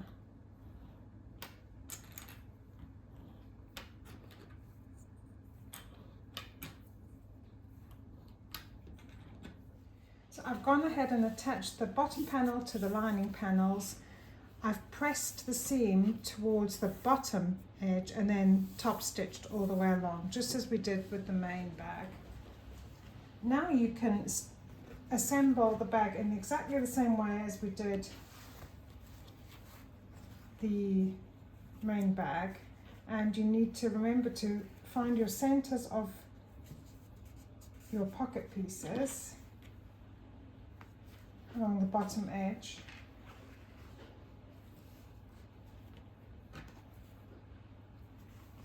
and find the center of the shorter edge on your base as well.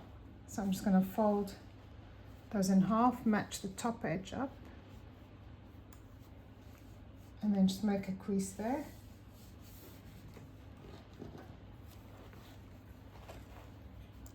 And that's your center. Then you position the mark that you made on the bottom of your side panel, line it up with the mark on your bottom edge.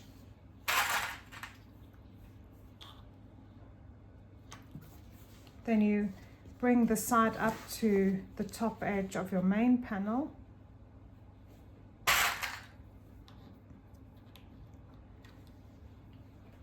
And then the other top edge, bring them together like so, and then clip all the way down.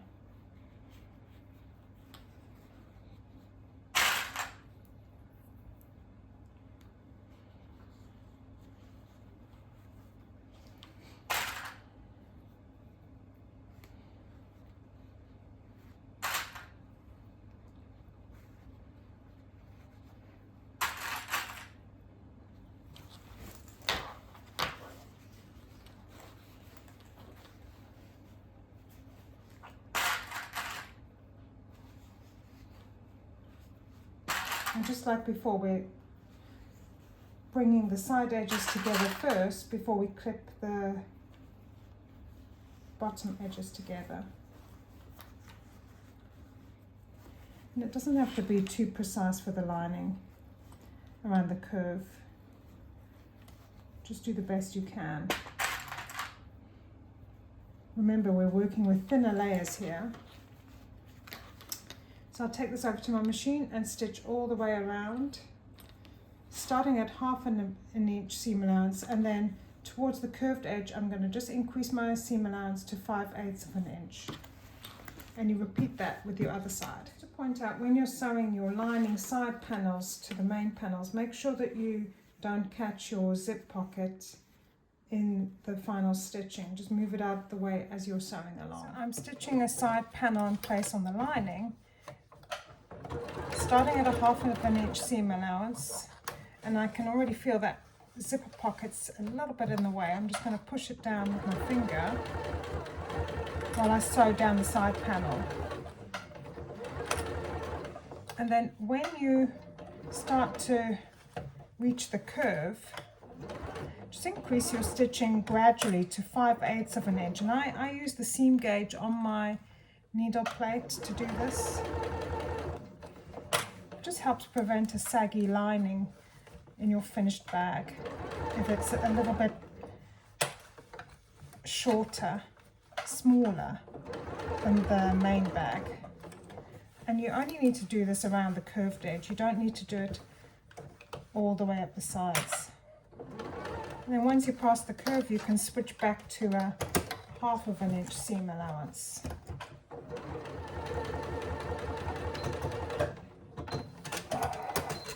Okay, so there's your finished lining.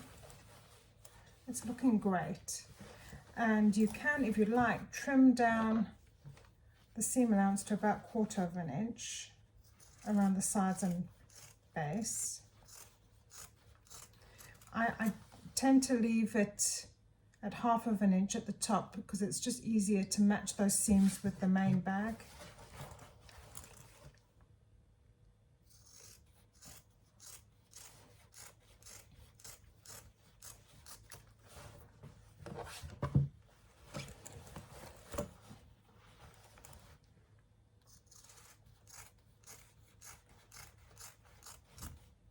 I think I'm going to just trim the curve down a fraction.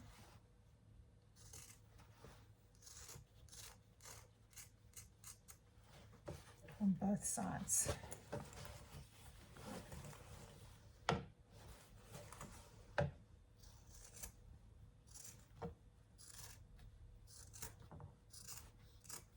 Now you need to take your main zipper tab piece and we're going to create an end for our zipper tape. So on the wrong side, you need to mark a center line, like so, and then you're going to press under the long raw edge to meet at that center line, like so. So I've pressed under the two long edges. Now we're going to press under the shorter edges by 1/2 inch on either side, like so. And then finally you fold the entire piece over so that all edges are enclosed, and you've got a neat little zipper tab, and give that a good press. You're going to be attaching this zipper end to the end of your zip. So I pop a dab of glue just on the inside. You can either add the glue to your zipper tape or the zipper tab. And then place your zipper end inside the tab, like so.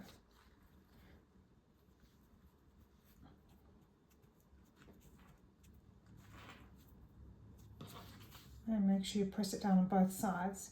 You can hold this in place with some clips as well if you like.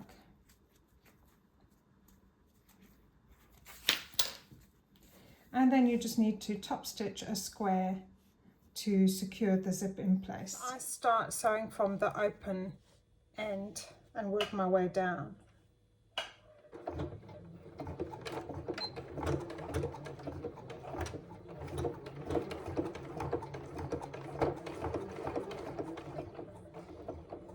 And then just stop 1/8 inch from the corner and pivot.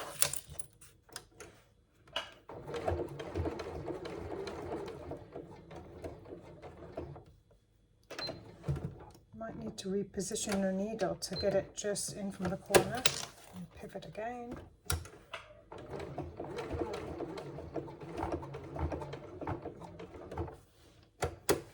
then top stitch over the zipper teeth. Okay, so there's your little zipper tab, and just make sure it's caught the stitching on either side. Now we need to prepare the other end of the zipper tape, so you need to open it about an inch or so, and we're going to be folding the zip at a 90-degree angle on itself, just by about 1/2 inch on either side, like so. And you can either machine stitch across here to hold it in place, or hand stitch. I prefer using a needle and thread to do this. The important thing is that the zip teeth are the same length on either side. So I'll just show you how I do this. I actually, at about 1/2 inch in, I pinch the zipper tape and then I fold it in like so. And then I take a needle and I just add a couple of stitches to hold it in place.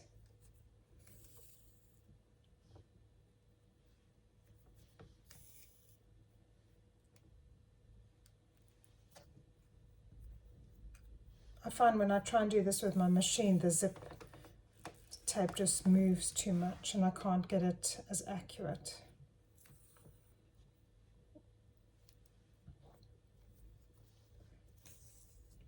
It doesn't have to be perfect, it just needs to be held down like so. I'll just do the other side, so I'm pinching it by about 1/2 inch, and then that fold line where I've pinched, I'm just bringing it in line with the teeth. And it needs to be the same length on either side. It's a bit fiddly, but once you've done a few of these with a bit of practice, it's not too difficult. Let's just run some stitches along this one as well.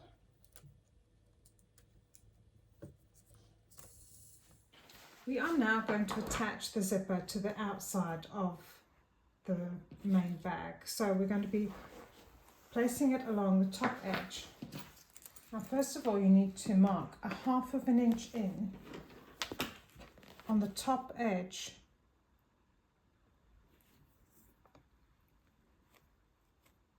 like so, with some chalk on either side.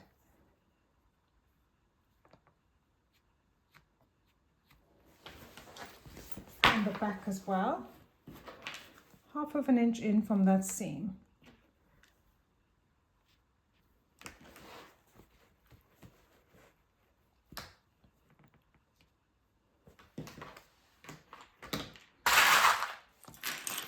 And starting with the zip pocket side up, you open out your zipper, and we're going to be placing where the fold line is, where you made that fold. You position the zipper along the top edge, so you're leaving a bit of a half, you're positioning it on that half mark.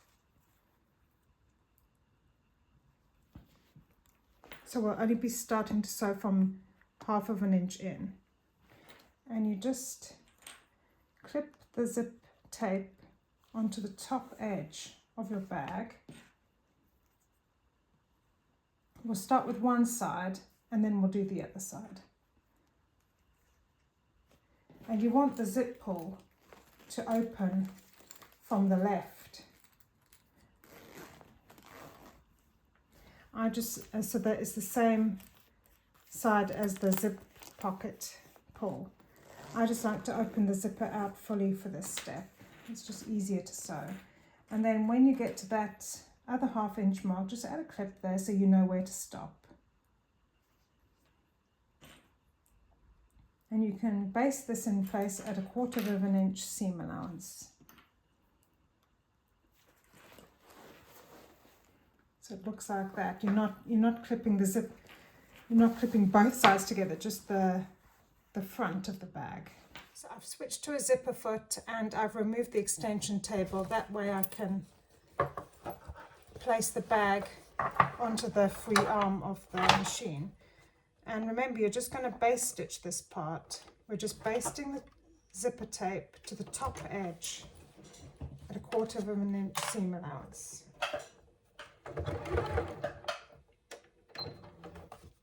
And you might need to just reposition the needle to work over that fold.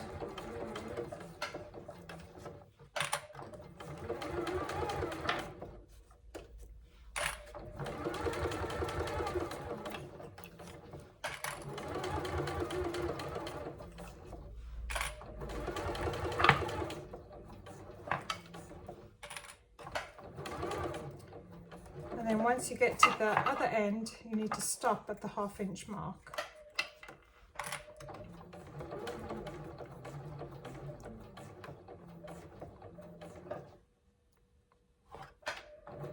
And just back stitch at that point.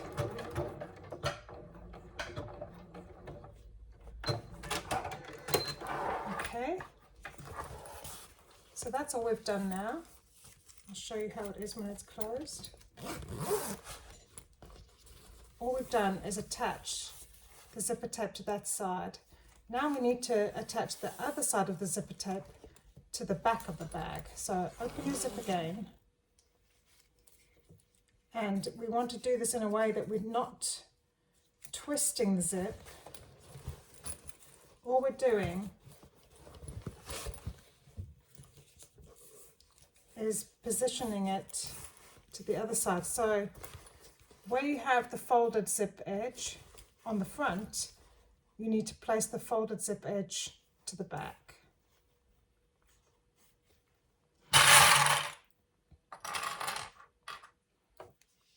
And clip it in place, and then you add in zip clips all the way along. I'll just show you from the front. So all we're doing is exactly the same thing as we did with the front, just with the back.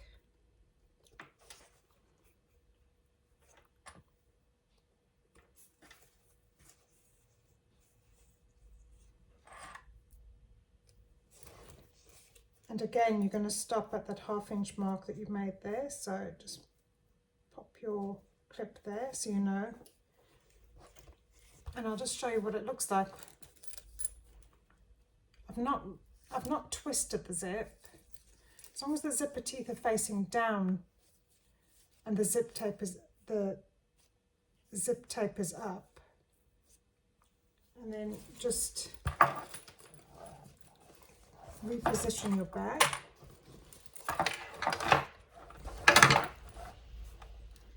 And at the 1/2 inch mark, start stitching in place.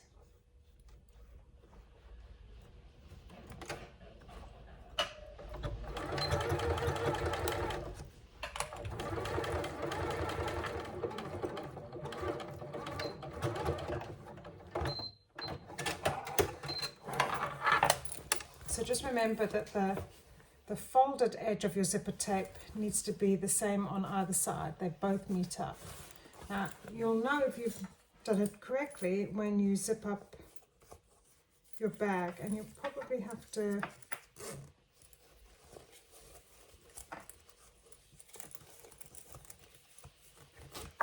turn the zipper in on itself for this step.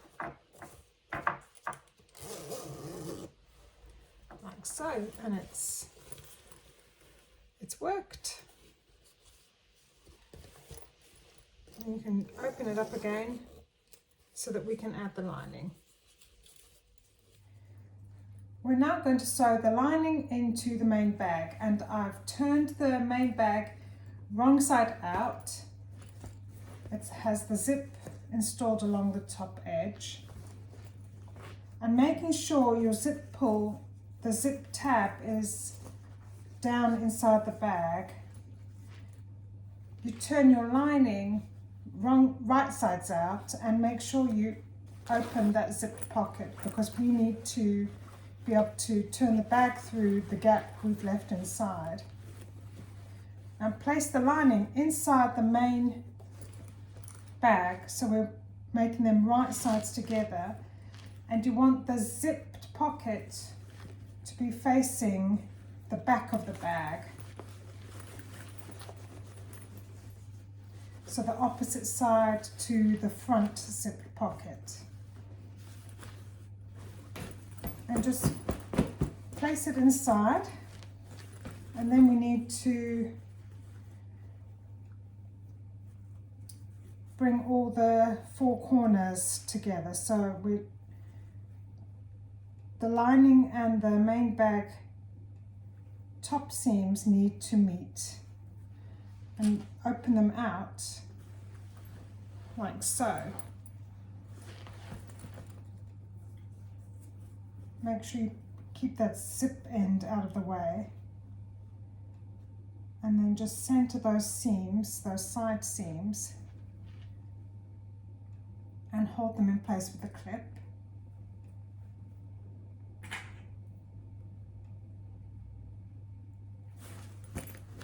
And the other one.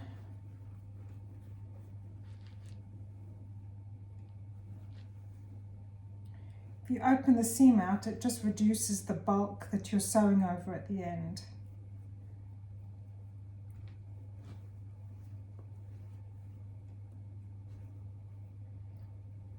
You'll need to keep your zipper foot on your machine because we're still sewing along the zip edge, remember. And the last corner, once you've matched up all the corners, you can then add clips all the way along the top edge. So we're making sure we cover that. The lining is matching the edge of the zipper tape. It's a very different way of installing bag lining, and it works really well. Then we're going to take this over to our machine and stitch all the way around the top of the bag. So I'm just going to place the bag under the zipper foot and start. You can sew a 3/8 of an inch seam allowance, so it'll be just under that stitch line that you made before. And this time we're going all the way around the bag. We're not stopping 1/2 of an inch in from the side.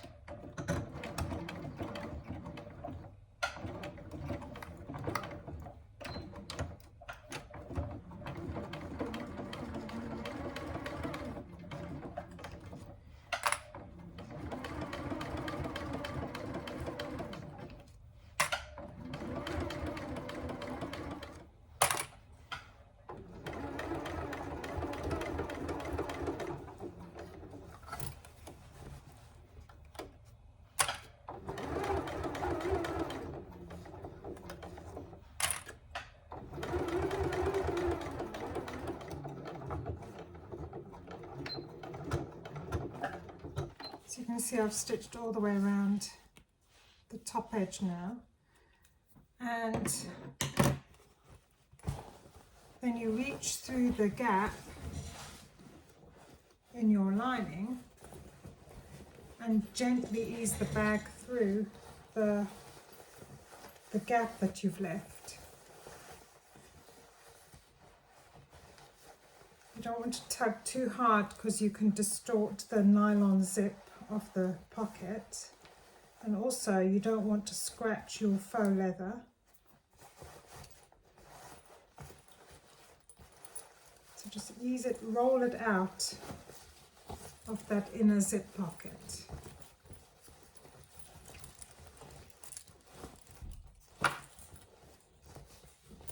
And then you can reach into the bag and just ease out those corners. Smooth out all those seams.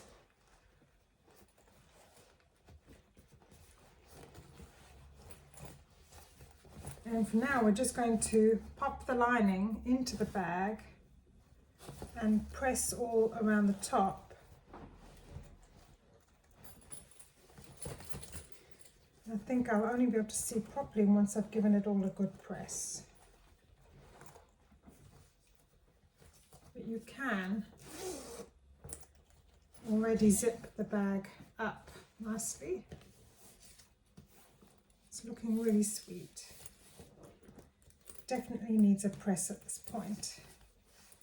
So I'm going to take it over to the ironing board and then gently press all the way around the top edge, making sure I don't iron over the faux leather. So I'm just about to press the bag, and I'm going to start with the side panels. Just making sure everything's nice and smooth and flat. I'll just give that a little blast of steam there. And then just work your way around the top edge, avoiding that faux leather. And you can iron on the inside as well if you like, just to make sure that it's nice and smooth and flat before we top stitch. Okay, that's looking okay. Then we can top stitch all the way below the zipper, all the way around the top of the bag. So now I'm just going to top stitch all the way along below the zipper tape, and I've made sure that everything's pressed nicely, and I've changed my bobbin thread to pink for the lining. So I'm just going to start with a back stitch.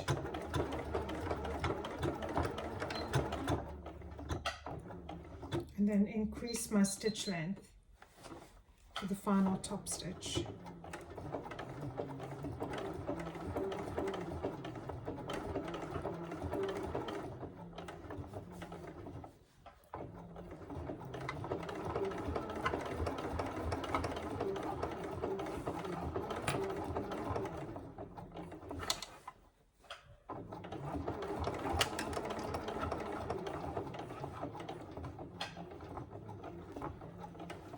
Just move those rings out the way.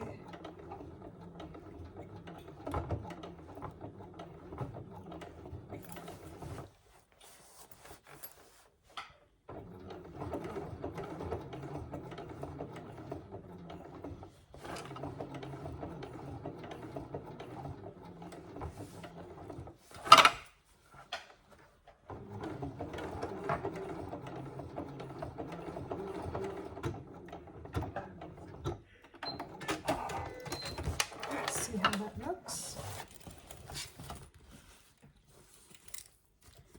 And then you just need to check on the inside if everything looks neat.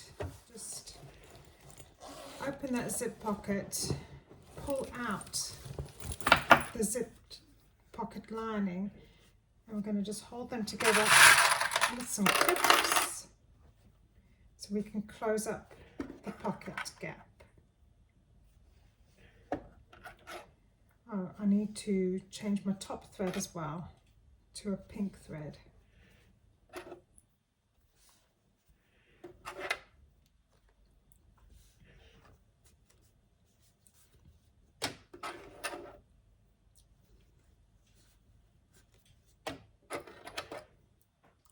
Okay, so we're just going to top stitch to close that gap in the zip pocket.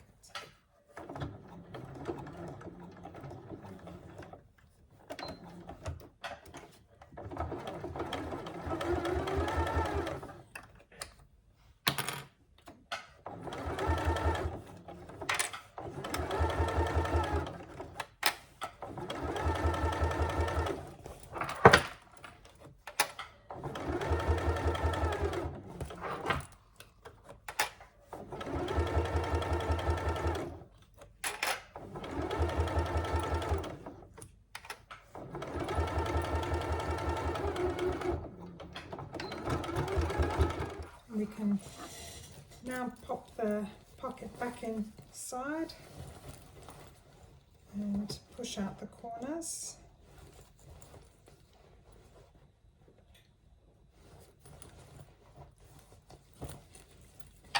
Close that back up, and now all we need to do is make our carry handles, and then we'll be done. In the pattern, the measurements given for the small size Rossatron carry handles is 14 inches by 3 inches, which results in quite a short carry handle. Now, because we're making the handles in this project in the cotton fabric, you can make them longer, so I've cut 2 strips of 3 inches by 22 inches long each. And what you do is, I've already interfaced each strap handle, and then you fold it wrong sides together, matching the long raw edges. You'll do this over at your ironing board, of course, and give it a good press along that fold line. And in the pattern as well, the shorter edges are left raw, whereas we are going to be folding them in by 1/2 inch along each short edge first, and again pressing this with your iron, just to encase those raw edges. And once you've done that, then you fold each long edge again to meet at that center line on both sides of your strap. And then once you fold it again, you'll end up with something that looks like this. So the long edges have been pressed to meet in the center, and then you fold it over again, and you'll end up with a strap that's 21 inches long by 3/4 inch wide. And then all you need to do is top stitch all the way around all 4 edges. I'm just going to add a couple of clips to hold that open edge together before top stitching.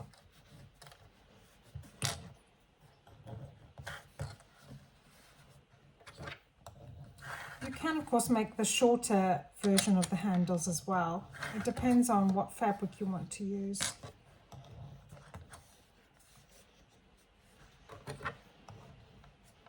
Okay.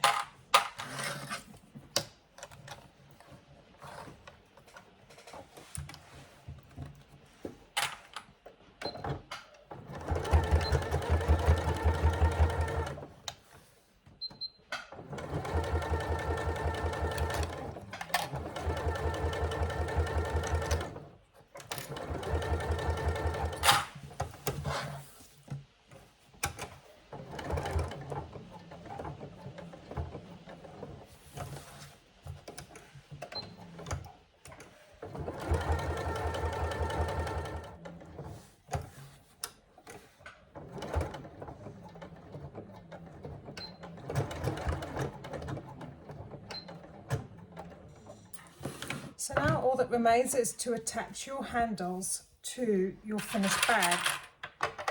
Now we've already enclosed the short ends of the strap, so we only need to fold them over the ring once.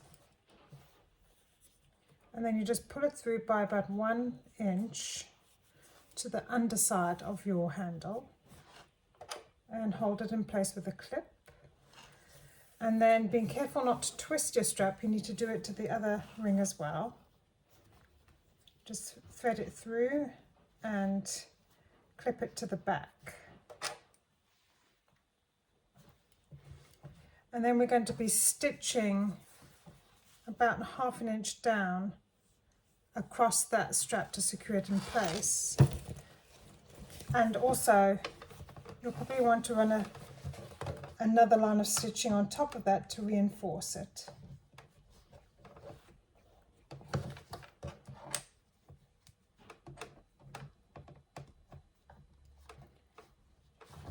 And just try and keep the clip in place as long as you can so that it prevents the strap from shifting.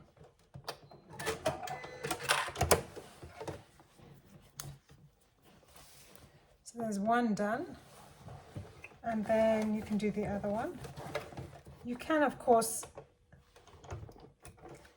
use a rivet to hold the handle down. You don't necessarily have to stitch at this step.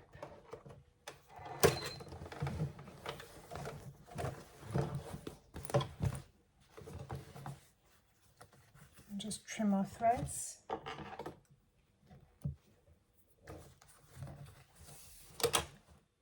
So to finish off the handbag, we cinch in the sides a fraction. So with the bag open, just pinch the side panel and add a clip, and you'll do it for all 4 corners so that it looks like that. And we'll be stitching 1/4 inch in and 1/2 inch down, just a few rows of stitches just to hold that little pinched seam in, and you repeat that for the other 3 corners of the bag. You can also mark 1/2 inch down so that you know where to stop with your stitches at this point, and you'll have to hold the zip tail out of the way as well. Can get a bit fiddly, but it works. And then just slowly stitch to that 1/2 mark.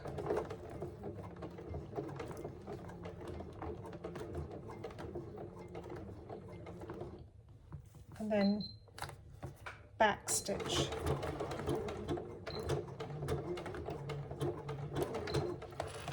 You could use a rivet here, or you could use even metal snaps. I just find it's quite thin at the top of the side panels because we've only added 1 layer of interfacing here, so you'd need to use a rivet with a shorter stem, otherwise it could end up being quite loose. So that's how it should look. You've just pinched in the side seams a fraction.